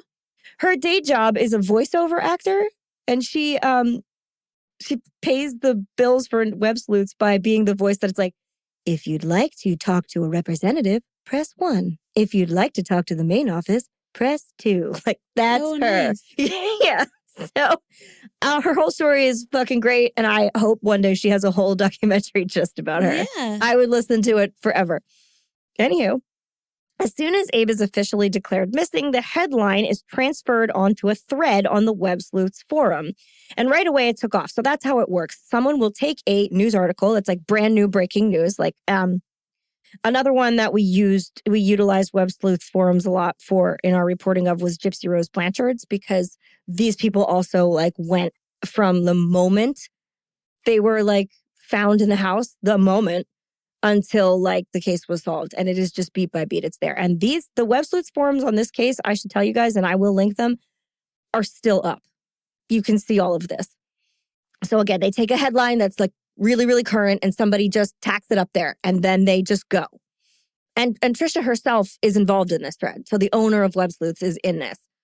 And one member who went by the alias Sleuthster, her name is Cynthia, said on December 2nd, 2009, quote, "I have to add, I'm really worried about this guy. Sometimes having everything that you could imagine can bring things that you would never imagine. I think he got more than he bargained for, and this Dee woman saying that he's living somewhere with some woman and she would give the reporters her name and didn't leaves a really bad acidy feeling in my stomach. I think something has happened to Abraham, and it probably happened well before November, in my opinion." And she wasn't wrong. And this is like immediate impressions. Right. Marissa Green, the journalist, who quickly found the forum, was and had been reporting on this case bit by bit for the Lakeland Ledger, at this point almost daily, like locked into this forum too. She's like, oh, okay, these people are talking about it. And they're using her articles. So now we're symbiotic there. They're using what she says and she's reading what they're saying. Okay. And all the locals in Lakeland are like on the edge of their seats every day. They're like, oh my God, this is like a Gabby Petito but localized situation. Now, the December 2nd article that Marissa Green wrote for the Ledger on Abraham's case was shared on the Web Sleuths forum, specifically this quotation, quote, "Polk County property records show Shakespeare's North Lakeland home bought in January of 2007 for about $1 million, and all of his other real estate holdings and mortgages recorded at the courthouse were sold or assigned this year to American Medical Professionals, PEO, LLC of Plant City, a medical staffing company. And state records show that that company is owned by a woman named Dee Moore." Oh, it sounds familiar. Yeah, what? Mm. And that is all the Web Sleuths needed to go fucking ham on Dee Moore. They got into all of her social media accounts right away. At that time, it's Facebook and old MySpace. But they are sharing posts that she made about manifesting her amazing future. She's like a really obnoxious, self-absorbed online presence. It's rough. They also found that she was a blonde 36-year-old divorcee with a teenage son who lived in nearby Plant City. Or rather, she used to, because as of late, there were quite a few photos of her living in Abraham Shakespeare's Red Hawk home. All by herself. Oh, wow. So not only had she acquired the deed to it, but she was actually actively living there. And none of his friends or family knew this. Quote, "Photographs on her MySpace site online show pictures of, quote, my Lakeland home, and they appear to be of a house at 9340 Red Hawk Bend Drive in North Lakeland that was sold by Shakespeare on January 9th to American Medical for $655,000. That is also a huge drop in value." Indeed, according to sale documents on January 9th, this did happen. But the Web Sleuth kept going. LB Minnesota posted, quote, "Use this Polk County link to see all the filings and court documents in regard to Abraham. It's fascinating, sad, and baffling all at the same time. In regards to Dee, she got his property through a quitclaim deed in January. There was a previous suit filed against Abraham by an attorney firm. On October 26, 2009, so right before he disappeared, they filed a motion changing their claim as plaintiff to Dee as plaintiff. So his court case is transferred to her.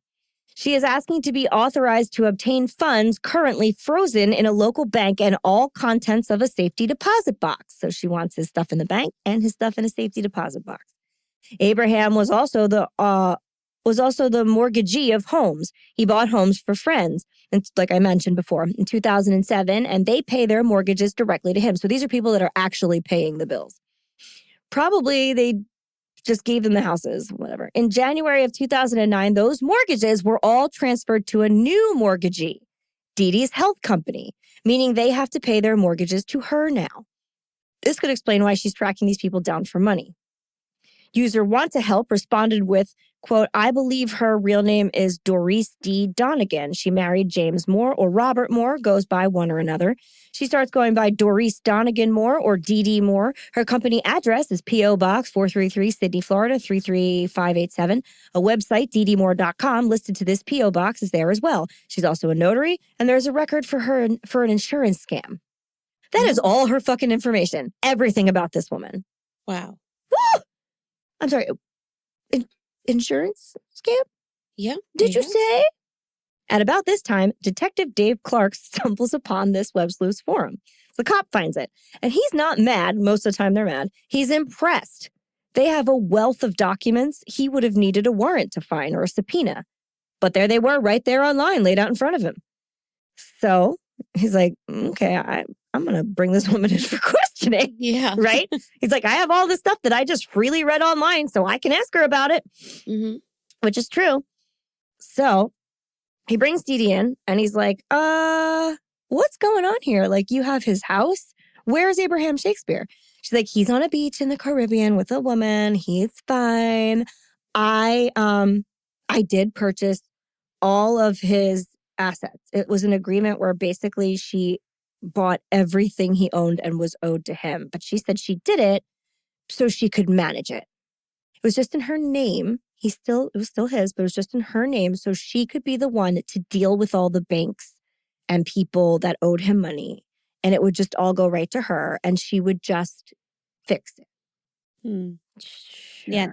Right. She also bought a Corvette and a Hummer at this time. Like $100,000 Hummer.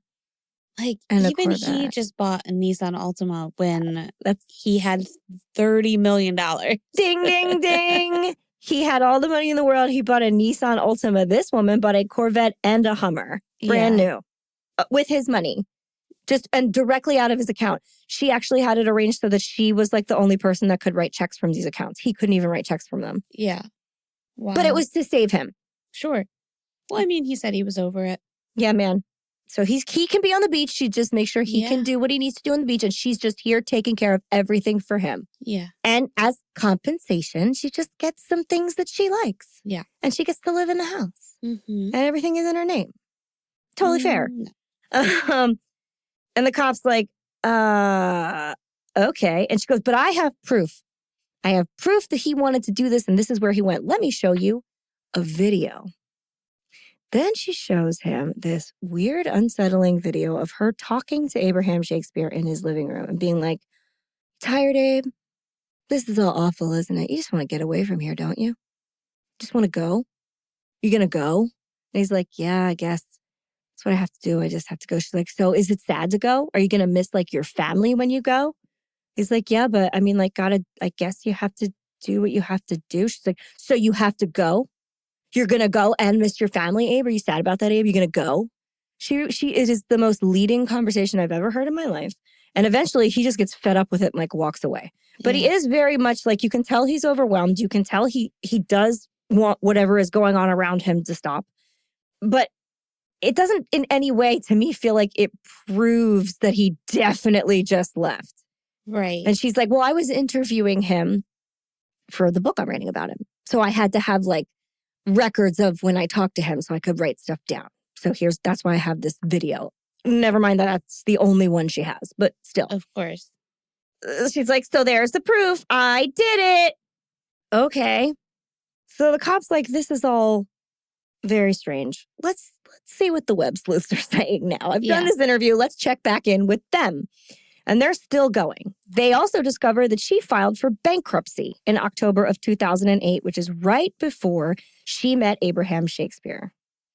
Hence the insurance fraud, which could have been a minor thing, but it wasn't. It was an insane production. At this point, after reading this, Detective Dave Clark makes himself known in the forum. He made his own account.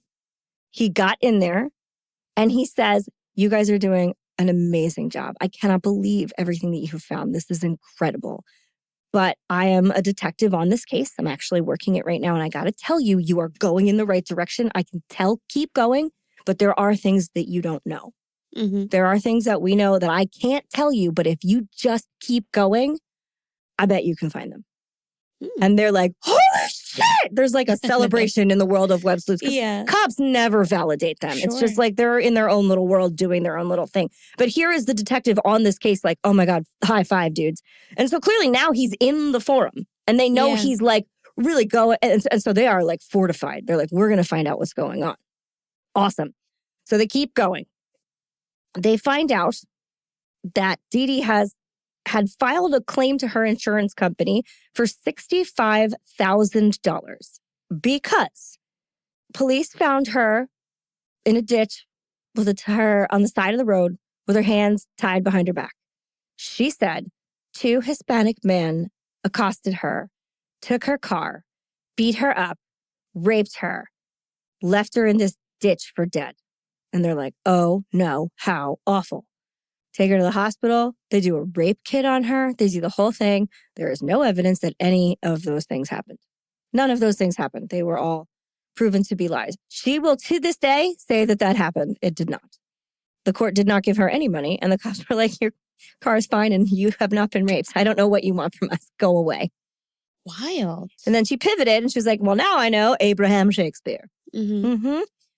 But, she's just writing a book. She's just writing a book. So meanwhile, as this is all happening, all of this wild reveals about Dee Dee Moore, our intrepid reporter is putting all of it in the newspaper, too. So the whole town knows all of this stuff about her. She is getting real antsy about it. She does not like it. So the web sleuths are still going. One user chimes in with, quote, when you check the names of the employees of both businesses, the same names popped up to what have been discovered in this thread. So this would be her business and also a new business she established called Abraham Shakespeare, LLC. Because I guess, you know more about business than I do. That's something where you like legitimize your money or whatever. Right. It's a place where it could just all get dumped into. Now, actual Abraham Shakespeare never touched that business one time. Just she did. She was the sole person that could draw checks from it and everything. Yeah. And all the employees are the same. So that's funny. They also say Abraham signs a quitclaim to his house. Why on earth would he do that? Abraham has loaned her hundreds of thousands of dollars under his supposed business. So the business that he never touched is loaning her money. Shakespeare and Associates. Actually, it was an LLC. Never mind. But is this really her? The legal is not the same in each case. Banks are involved and different people. This begins on February 11th, 2009. There are 3 deeds, which means there are 3 properties involved in this now. Not just his house and her house in Plant City, but another one that housed the business. So she now has 3 properties. Wow. Yep. And then there's the little matter of communication. Now, police found out, right, that Abraham Shakespeare is texting his loved ones, right? And sending them cards every now and then. But what did I tell you about Abraham Shakespeare all the way back in the beginning? That he is illiterate. Cannot functionally read or write. Yeah. So he never texted because that was tough for him. Yeah. All of a sudden, full sentence texts with words he didn't even know how to use. And the cops were like, what's happening? Because they read this and they're like, everything gets put together. And that's definitely strange. So Detective Dave Clark begins to investigate phone records. And he searches like Dee Dee's pings and the pings on Abraham Shakespeare's phone. Because they're able to they don't have the physical phone, but they can get a hold of his records, right? All the pings after the beginning of April are the same. They ping together all the time, those 2 phones. So either they are in the same car and then sitting together all the time, or very clearly, Dee Dee has his phone. Right. Which means the texts are not coming from him. They're coming from inside the house. The calls are coming from inside the house, baby. That's right. So they're like, okay, we can now search her house, Abe's former home. They don't find anything. They're like, oh shit, we thought we'd find something here and we didn't find anything. And now she's really, really riled up, right? Because they have like rifled through all of her things in the house. They've gone through her phone records. All of these facts are in the newspaper. And this woman is starting to lose her shit. And then something remarkable happens. And by remarkable, I mean so insane. Dee Dee Moore joins the Web Sleuths forum herself and starts writing posts. Okay. I have never... as herself? Yes! In the beginning, it's as herself, and then it goes way off the rails. So here, let's just visit her greatest hits, shall we? Sure. December 5th, 2009. Mind you, this all happened in like 3 days. That's wild. Hello, this is Dee Dee Moore. Since so many of you are so interested in my life, I'm not a turtle that pulls my head in my shell. I also don't have anything to hide. Same thing you just said twice. I bought Mr. Shakespeare's assets months before he left. I bought them because everyone had already borrowed almost all of his money. As for my ex-husband, he has never taken any drugs in his entire life. I don't know why she's saying that. And as a matter of fact, will not even associate with people that do. In addition, he has never been arrested for any reason. Oh, because they said it could be Robert Moore or James Moore, and one of them, I guess, was arrested and the other one wasn't. So she could have just said, this one is my husband. But instead, she was like, he is not a drug person. Yeah. Okay. I would advise all of those that have negative comments to remove them now. I will take any legal action for defamation. You mean defamation? Yeah. Of character and slander. You can't. Never mind. I have worked very hard to build a solid company with a great reputation. This is what's wrong with our economy now. Instead of you working on a solution to help solve our nationwide problems, why would they be doing that? You're on a webpage making comments about people you do not even know. Why are these people supposed to be solving the nation's problems? Right. Who does she think they are? I don't know. Okay. Here's another one. It's just like Jerry down at the pet store. Exactly. It's mostly women that like go be the voice of a phone or work at the bank and then they solve crimes in their free time. Yeah. But they should be solving the nation's problems. 17-year-old Elliot who just scoops ice cream on the weekend. You know, can Google things real fast. Yeah. Here's another one. I suggest you remove all untrue facts posted. Facts that are Okay. You should know your facts, YOU''RE, so you are facts, and make sure you're matching up the right person when you're slandering someone's character. Not one of those yours is the right your. They're all the wrong your, just FYI. It's against the law, and I worked too hard to get where I'm at today to not stand up for my rights. You would want the same respect showed to you if I posted untrue statements about you. This shit does not go well for her because while these people are not like Captain America, they are pretty smart. Yeah. So they are nailing her to the wall every time. They're just like, okay, why are you doing this? Why are you saying that? We're so glad to have you here. Will you answer some questions? Where the fuck is Abraham Shakespeare? Right, yeah. Okay. Here's another one. Hello, they removed my last 2 posts, so I will leave that important information. Because when they were like, why don't you tell us where the fuck this guy is and what your intentions are? You really need to know, I will leave that important information you really need to know out and just state the facts. I bought Mr. Shakespeare's assets months before he even left.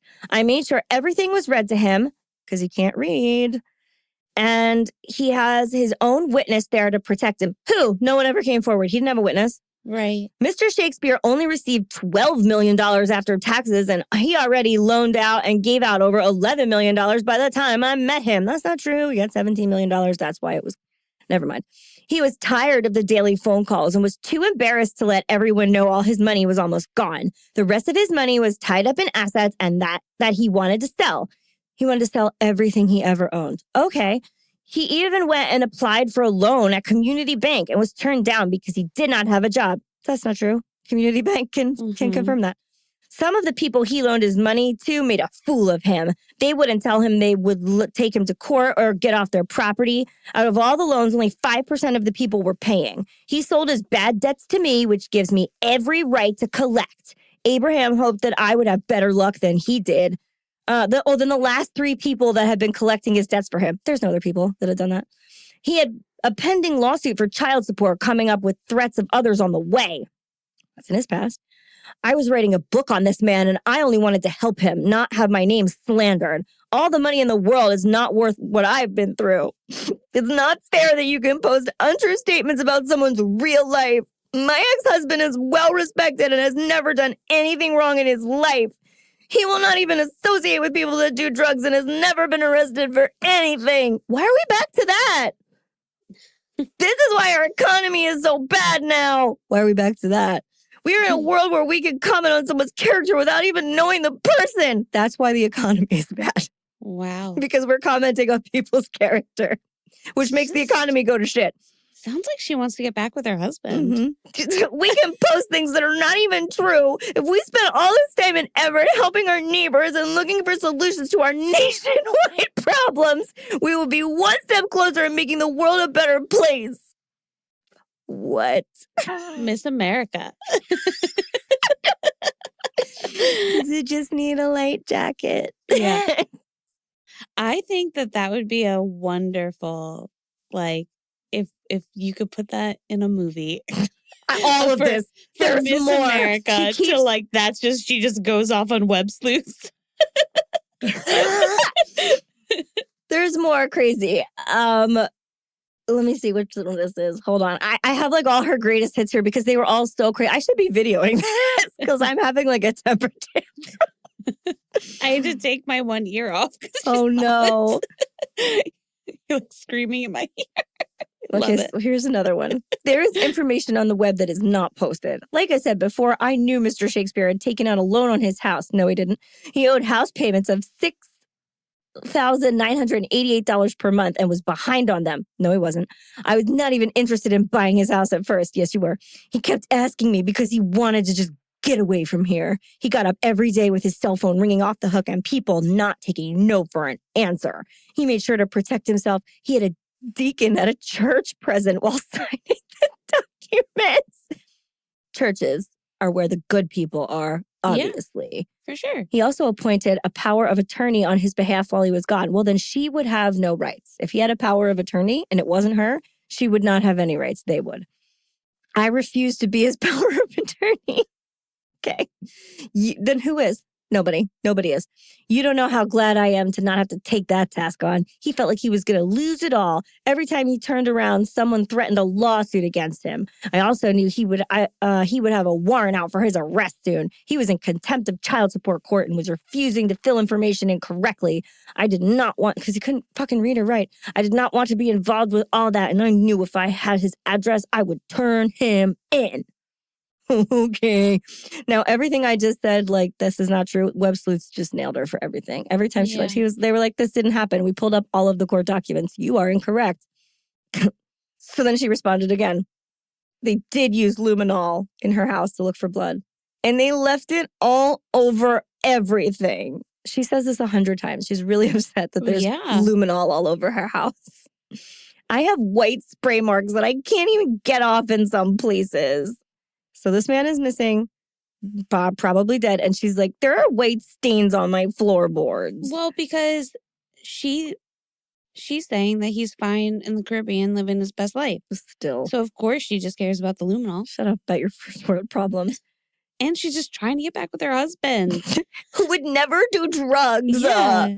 And she's just really worried about the state of the world. Yeah, Who in their right mind would buy his assets months before he left? You would. And then do something to him? You would. That does not even make any sense. Well, you just told us what you did. You just said the words. It does make sense. I know. And you did those things. I know. I mean, it doesn't make sense because it's awful, but it makes sense if that's what was done. Yep. It all adds up. And you're laying it out. Yeah. You need to know the whole story before passing judgment on someone's character. That was the 5th time you said that. Abraham made it to 8th grade and he could print his whole name. He did not sign with an X. He understood one thing real well by the time he met me, not to trust anyone. He already had went through most of his money and the rest was tied up in the bank. I would be here for 8 hours if I typed everything that took place. I'm not the one that owed him money. Everything I did, he asked me to do. I have $11 million worth of checks that he wrote before I ever met the man. Why do you have those checks? Right. I turned a copy of them over to the sheriff's department. The biggest thing that keeps this going is that Abraham left town on his own free will. But the people that owed him money now owe me because I bought the bad debt. Why would you buy a bad debt, you dumbass? What better way to be debt-free now? Take Dee Dee out of the picture. It's always Dee Dee that gets hurt. Discredit her everywhere so that all the debts are paid in full. Does not take a rocket scientist to figure it out. All that is not worth all that money in the world. I don't know what that means. To have people discussing your personal life that don't even know you. Matching up information that has nothing to do with you. I can't wait for her to be like, and my husband doesn't do drugs. I really wish I could turn back time. And remarry my husband. Wait, it's really hard in my heart to ever helping people. These are just song lyrics. Oh my God. She wants to turn back time. Turn back home. I'm gonna harden my heart. They're all song lyrics. The money for Abraham was more of a curse than a blessing, which she made him say in a video. His mom said everyone came out of the woodwork after him. He would have lines of cars outside of his home, so he woke up in the morning when he first won. If you only knew half the stories, some people that owe him money are really bad people, and you don't even mess with them or even try to collect from them. Someone said if I was really interested in finding him, I would be willing to list some of his friends or people that owed for you to look up. So they were like, okay, who are these people? Tell us so we can find them. Yeah. And she was like, they ask about these people because he used to help Abraham with his business. He was the one with Franklin Jackson in the news. The name is starred out. He has no idea where he would go. I'm willing to offer $10,000. Where are you getting that from? For someone to take him to the nearest sheriff's department for me. These are some people, but I got 2 pages of them. This is at least the start. Doesn't list any of them. Michael World. What? Moved shortly after Abraham died. He owned a clothing store in town and owed Mr. Shakespeare. I bet you that was Michael Ford. Yeah, except for this isn't who this guy is. And owed Mr. Shakespeare $100,000. No, he didn't. He most certainly did not. Yeah. He would not have hurt him, but he could be helping him hide. Now wait. Parentheses. This is Trisha now. I deleted a bunch of names in this post just to be on the safe side. Her friend has been coming in and posting. Because at this point, the cops have read all of these insane posts that she's putting on web sleuths. Yeah. I don't think she counted on that, but they are. And they brought her in and they're like, what the fuck, man? What is this all about? And she's like, I've got to tell you, that's not me. I didn't do any of that. My friend posted all of that on web sleuths as me. I didn't say that. She just really wanted them to stop talking badly about me and know that my husband didn't do any drugs. And they were like, cool, because the IP address for all of those posts is your computer in your home. And she was like, because my friend broke into my home and used my computer. Well, I mean, it's Florida. People break into pet cats. People could break in to use computers. Wait, I'm realizing she did do that. She did say that. All of that happened. But the Trisha part at the bottom of this is the owner of Web Sleuths. So I don't want to misrepresent that part. Okay. She put the stars over names because the names were not people that they should be looking up. Yeah. But she did at this point, this woman did do that. She did tell the police that her friend broke into her computer and posted as her. So she's acting as her. Okay. And the cops and the web sleuths were like, that's not true. And she's like, okay. So then she just keeps talking. Just keeps talking. Oh God, I have so much more. I don't know how much I'm going to read. She mentions like shitty things about his friends, that he's friends with shady people, that she has a great reputation. He had a shit reputation. She got more involved than she should have. And these are just pages and pages and pages of this woman just word vomiting. People do not usually do shit like this. This is like an insane, incriminating thing that and you can read all of them. They are all still there. And then she says, this is a good one. Oh, because this talks about her insurance fraud. For you to do so much research on me, you should have been there the day I met my DirecTV guy years later after going to court. Okay. He laughed at me thinking it was funny how 3 Mexicans can steal a car and get away with it. Cool, we're getting real racist now. His brother was one of those Mexicans. Nope, they don't exist. Okay. I was never convicted of insurance fraud. Yes, you were. And the charges were dropped. No, they weren't. I only got charged with the check that I wrote that bounced because my money was stolen. All 3 Mexicans had different stories. None of them were brought in because they don't exist. That's how I can be a notary. Oh, and the most important part, I was claiming bankruptcy because one of my employees stole a lot of money from me, which was very embarrassing. So I did not need to get rid of my car by 3 Mexicans. What? And this is how she became a notary? Yeah, that's how you do it. That's all you have to do. Just have your DirecTV guy's brother and 2 other Mexicans steal your car. The bankruptcy was clearing me of it. Stealing my own car would not get rid of the house payment, the other car payment, my credit card bill, and more. Bankruptcy does that. It liquidates all your shit. Okay. Now, if I could have had them run my car through the house at the same time crashing the other car, it might have worked. but I still had the credit card bills. That's how silly that sounds to me. She's just like, I'm in a ton of debt. There's no reason I would want all of this man's money because I'm in a ton of debt. Okay. I did not even want to claim bankruptcy, but I had no choice at the time. Holy shit. Now more about like, God damn it. I got the Mexican's number that laughed at me. She really hates Mexicans too. So racist. Just in case I ever need him. He said I could write a book on that day, jokingly, but it was one I never wanted to remember again in my life. So thanks so much for bringing it up. Oh, God, something that makes you cry so hard your stomach hurts. So I don't know what I have ever done in my life to deserve this much torture. Now we're going to cry again. But God, please forgive me. I stayed in my house feeling sorry for myself for about 2 months. Then I realized I needed to put it behind me. I went back to work and I rebuilt what I had. I got so busy again into work and trying to help everyone. I got slowed down again. I was in a car accident that put me in a wheelchair. What? No, you weren't. That was me on Highway 33 in my other Hummer. Can't make this up. I guess they just got my age wrong. Wait, so like the way you're reading these, hold on, are these just all separate little posts that she's doing? This is just, that's all one? Yes. I break and tell you when I've started a new one. They are long That's posts. just one. Okay, so she's just writing word vomit, but like just all in one, commenting back on what people are saying. Yep. Which doesn't make you look and my other guilty. I know. I think she's like referring to somebody who got in an accident. And she was like, and that accident you saw on the news was me.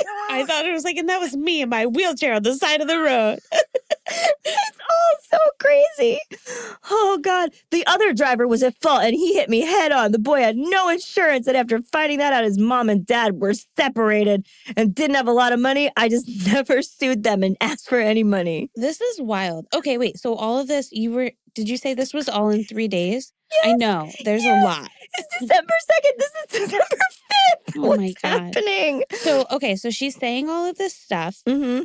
And the police are obviously combing through it because they're just like, this is all bullshit. Let's pull these. Writing it down. Yeah, they're just writing everything down, checking because they know they have all the facts about her insurance fraud and stuff too. And they're like, you're lying like crazy. Yeah. And they can just pull these documents out when they have her in and be like, what the fuck's this about? Right. Now, here's my other thing too, because I also feel like if they looked at her phone, like I would think that the two of them would be talking, like Abraham and Dee Dee would be talking to each other often too, but never. Yeah, exactly. They Probably never, right? Nope. Yeah.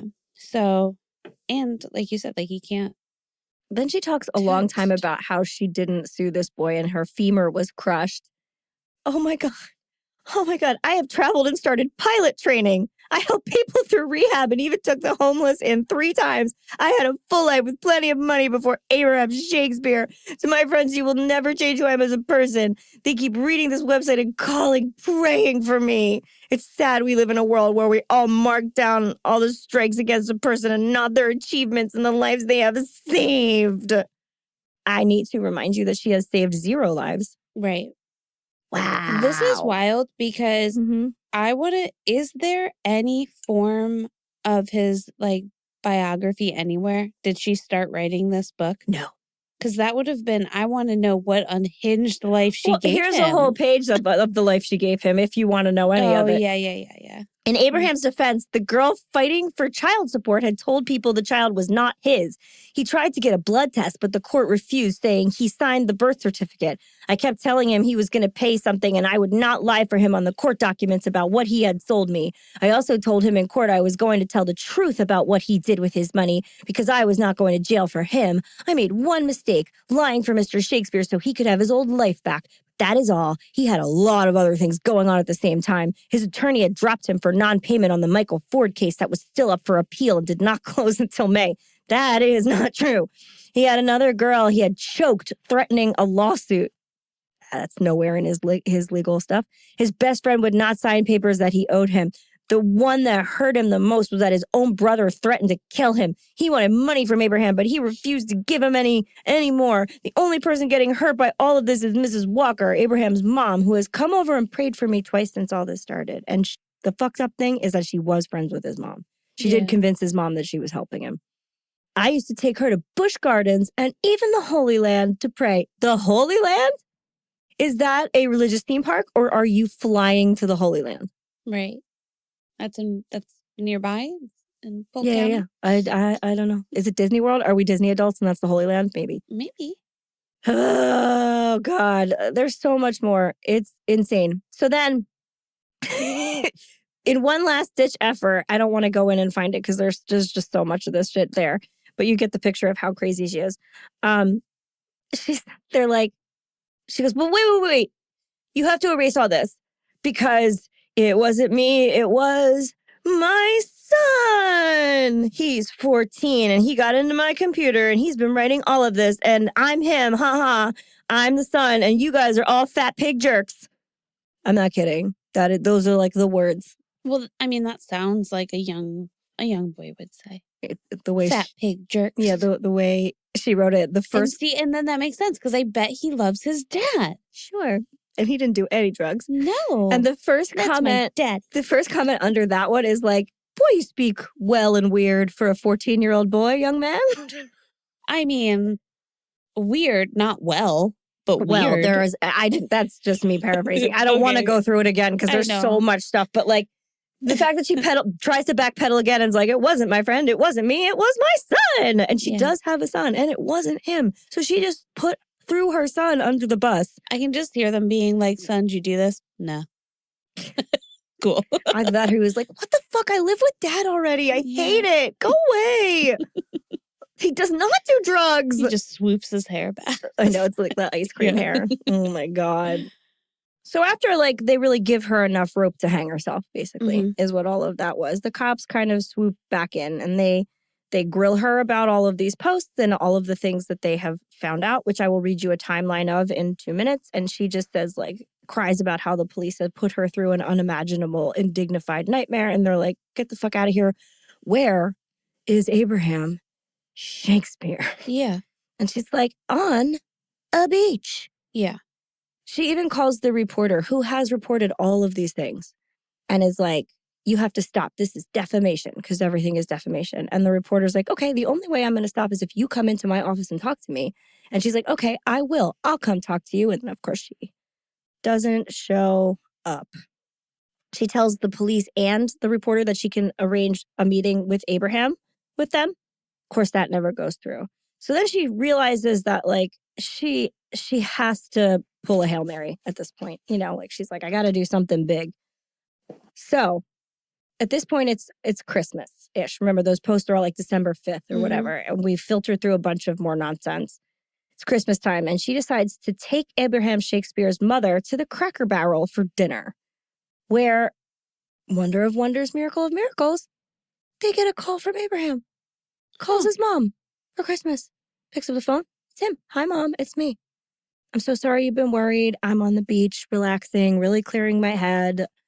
I know that this has probably been like a little weird for you. I hope you got the cards that I sent you.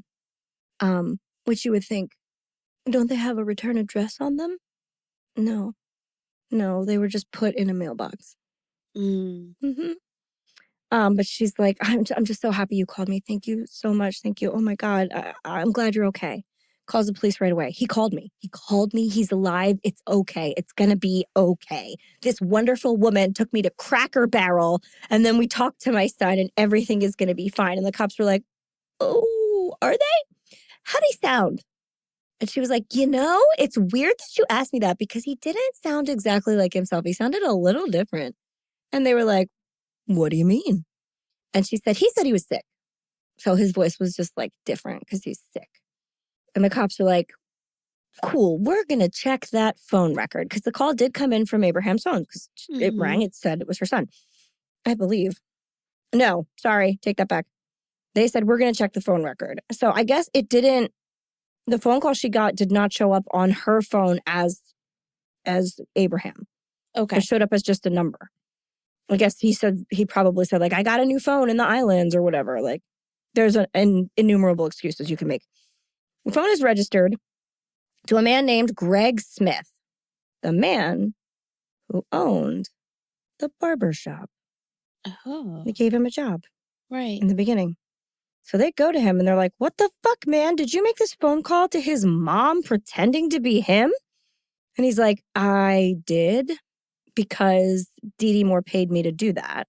She said that, like, he wouldn't do it, and his mom was really worried, and she just needed to hear from him, and it was selfish that he wouldn't call her, so I was just doing her a favor to, like, help everybody. And the cops were like, I need to hold your hands when I tell you this, but that is not what is happening right here. Like, we think she did something with Abraham. She has all of his assets, and we're going to now round this up for you in the things that she has done. And he's like, oh, no, that sounds bad. So let me read you the timeline now so we can just get everything set before we go into an undercover sting operation. Ooh. I know. So we already know that that she buys his house and all of his assets. February 21st, 2009, buys her Corvette. Then buys her boyfriend. She buys the Corvette for her boyfriend and pays with a cashier's check from her medical professional account. March 2nd, she buys her Hummer. April 2009 is when Abraham Shakespeare is seen for the last time in the Lakeland area of Florida. April 6, 2009, according to detectives, this is the last day Abraham Shakespeare used his cell phone himself. April 2009, Dee Dee Moore calls James Moore, her ex-husband, who does not do drugs, asking him, according to his later statements to the police, now this is a crazy story, to dig a hole in her backyard. She says, come over to my house and dig a really deep hole because I need to bury some trash and concrete. And he went, okay. So he went to her house and dug a big, giant hole. And she threw whatever shit she was going to throw in it. And then she's like, now you have to come back and fill in that hole an hour later. And he was like, okay. And he just did it. Because she paid him to do like maintenance work around her house. What? And they were like, what was in the hole? He was like, I don't know. It was dark. What a wild thing to do. This is crazy. In August of 2009, Cedric Edom, Shakespeare's cousin, delivers a card with $100 and a cross enclosed to Elizabeth Walker, his mom. Walker claimed that the signature on the card looked like Shakespeare's, but that Edom did not say who gave him the card. So this card that was delivered to his mom was from Cedric. November 9th, 2009, he's reported missing. Files with the local with the local sheriff's office. November 12th, this is the first time they interviewed Dee Dee. November 24th, the Polk County Sheriff's Office declares Shakespeare missing. December 3rd, an interview with detectives. Dee Dee Moore claims that the reason that some of Shakespeare's assets went into her business account is because he didn't want to pay child support. Okay. Yep. Not in all her messages, but that's another thing she said. Well, I was going to help him. I was going to pay his bills. Oh, he didn't want to pay child support. She just had like a million reasons. Right. December 2009, Moore posing as Shakespeare writes to his mother saying he's fine, even though Shakespeare could not read or write. December 5th, 2009, Moore sells her 10-month-old Hummer to a friend of an owner of a Chevrolet dealer for $49,000. December 27th, my birthday, 2009, Elizabeth Walker, Shakespeare's mother, receives a phone call from someone. So that's the Christmas time Cracker Barrel thing, and we're up to date. December 28th, 2009, Gregory Smith, one of Shakespeare's friends, is paid by Moore to make a phone call to Shakespeare's mother pretending to be her son. Smith is approached and interviewed by detectives and decides to start cooperating with law enforcement. And then now he is acting as an undercover agent. He wears a wire and everything. And he starts hanging out with her all the time. So he's like, gets this Dee Dee woman to trust him. And eventually she's like, you know what? Abraham is dead. You're right. He's dead. This man named Ronald, who is a drug dealer, shot him. And he's like, I'm sorry, what? This is a very different story. She's like, yeah, they were doing a big drug deal, big drugs, a lot of drugs, big drugs. And then he wanted the money that Abraham had on him. He was carrying $800,000 in cash in his pocket. I'm sorry, what now? And so Ronald shot him. And I was there, of course, because I'm always there. And he took all the money. And then he was like, if you say anything, I'll kill you and your family. So I've just been acting like this just because I'm scared. And barbershop guy is like, great. Where is Ronald? Right. You know? Who is he? Who is he? Yeah. And at this point, the police are like, okay, we're gonna go one further. Tell her that you have a cousin who is going to jail for murder.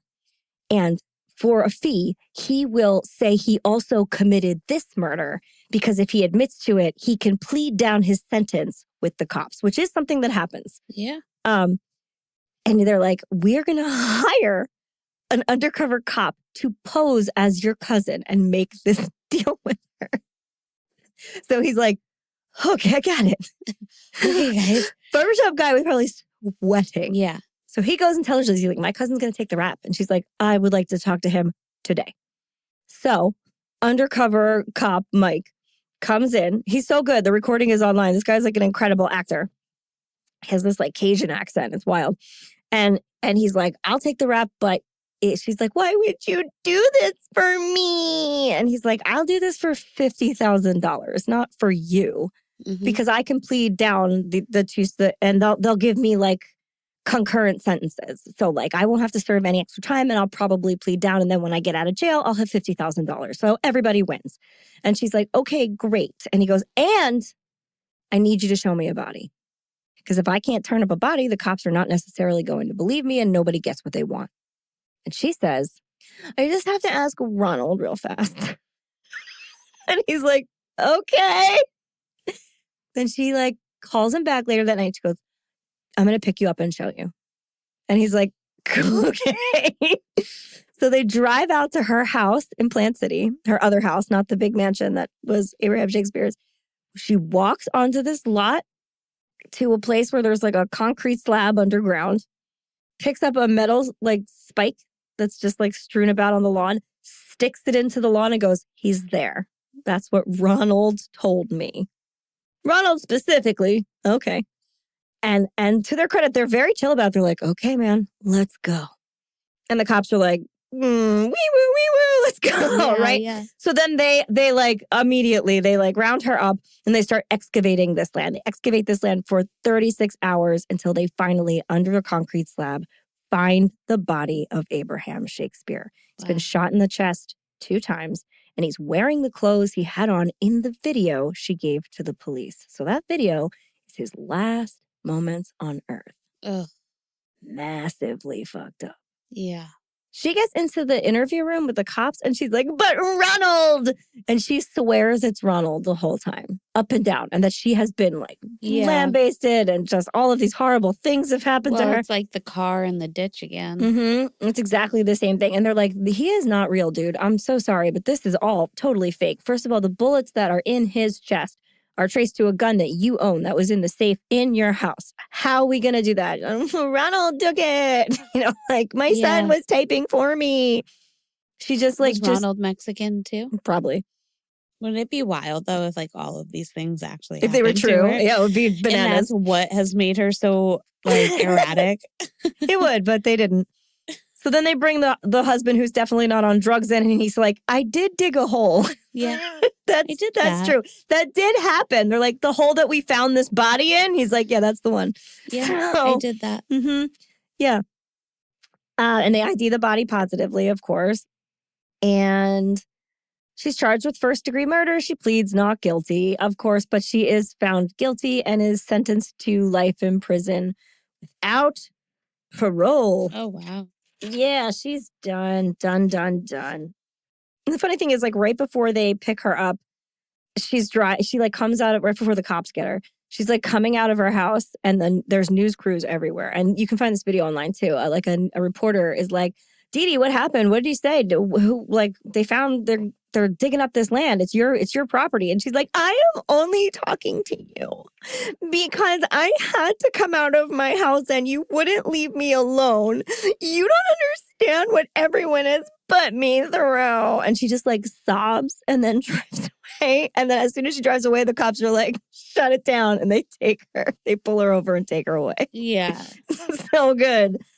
This is crazy. Yeah, it's like the craziest thing ever. So then, like, obviously the web sleuths, the reporter, and the cop all like fucking high five. The cop gets on web sleuths, issues this big letter to them, thanking them for everything they've done. He tells the press.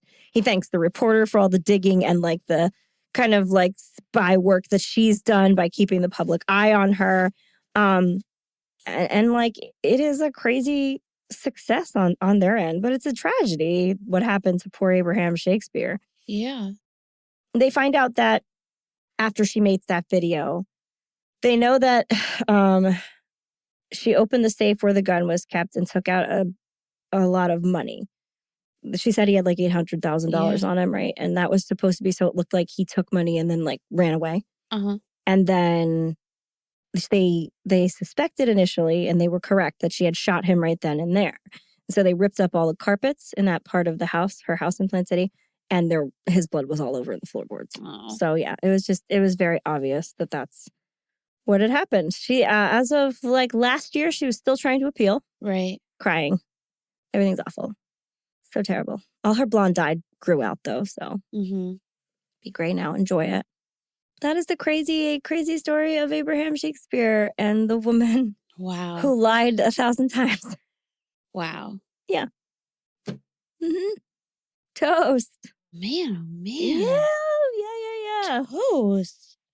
To all the web sleuths, especially Trish, for starting web sleuths. Trisha, sorry, I don't mean to take familiarity when we don't know one another, but I feel like we'd be friends. Cheers. Cheers. That was a good one. Also to Detective David Clark and journalist Marissa Green, who were the rest of this dream team that got together, as well as Greg Smith, who went terrifyingly undercover. Yeah. And the detective who pretended to be the felon. So cheers to all of them. That was it's all teamwork this week, man. They did a great job.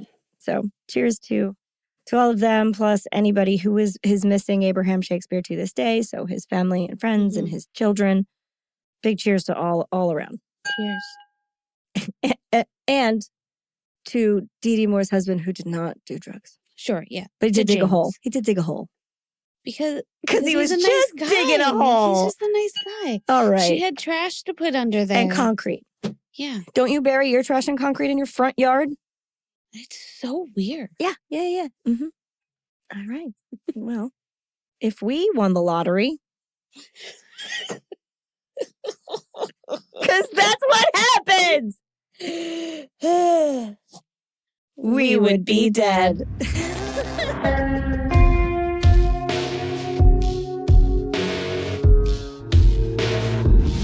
Thank you for listening to the We Would Be Dead podcast. Hit subscribe now to never miss an episode. Rate and review our show on iTunes.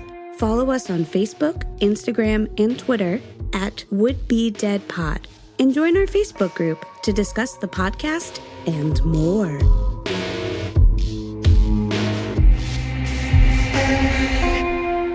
This is telling me that there are just Shakespeares running around to this day, like in Florida.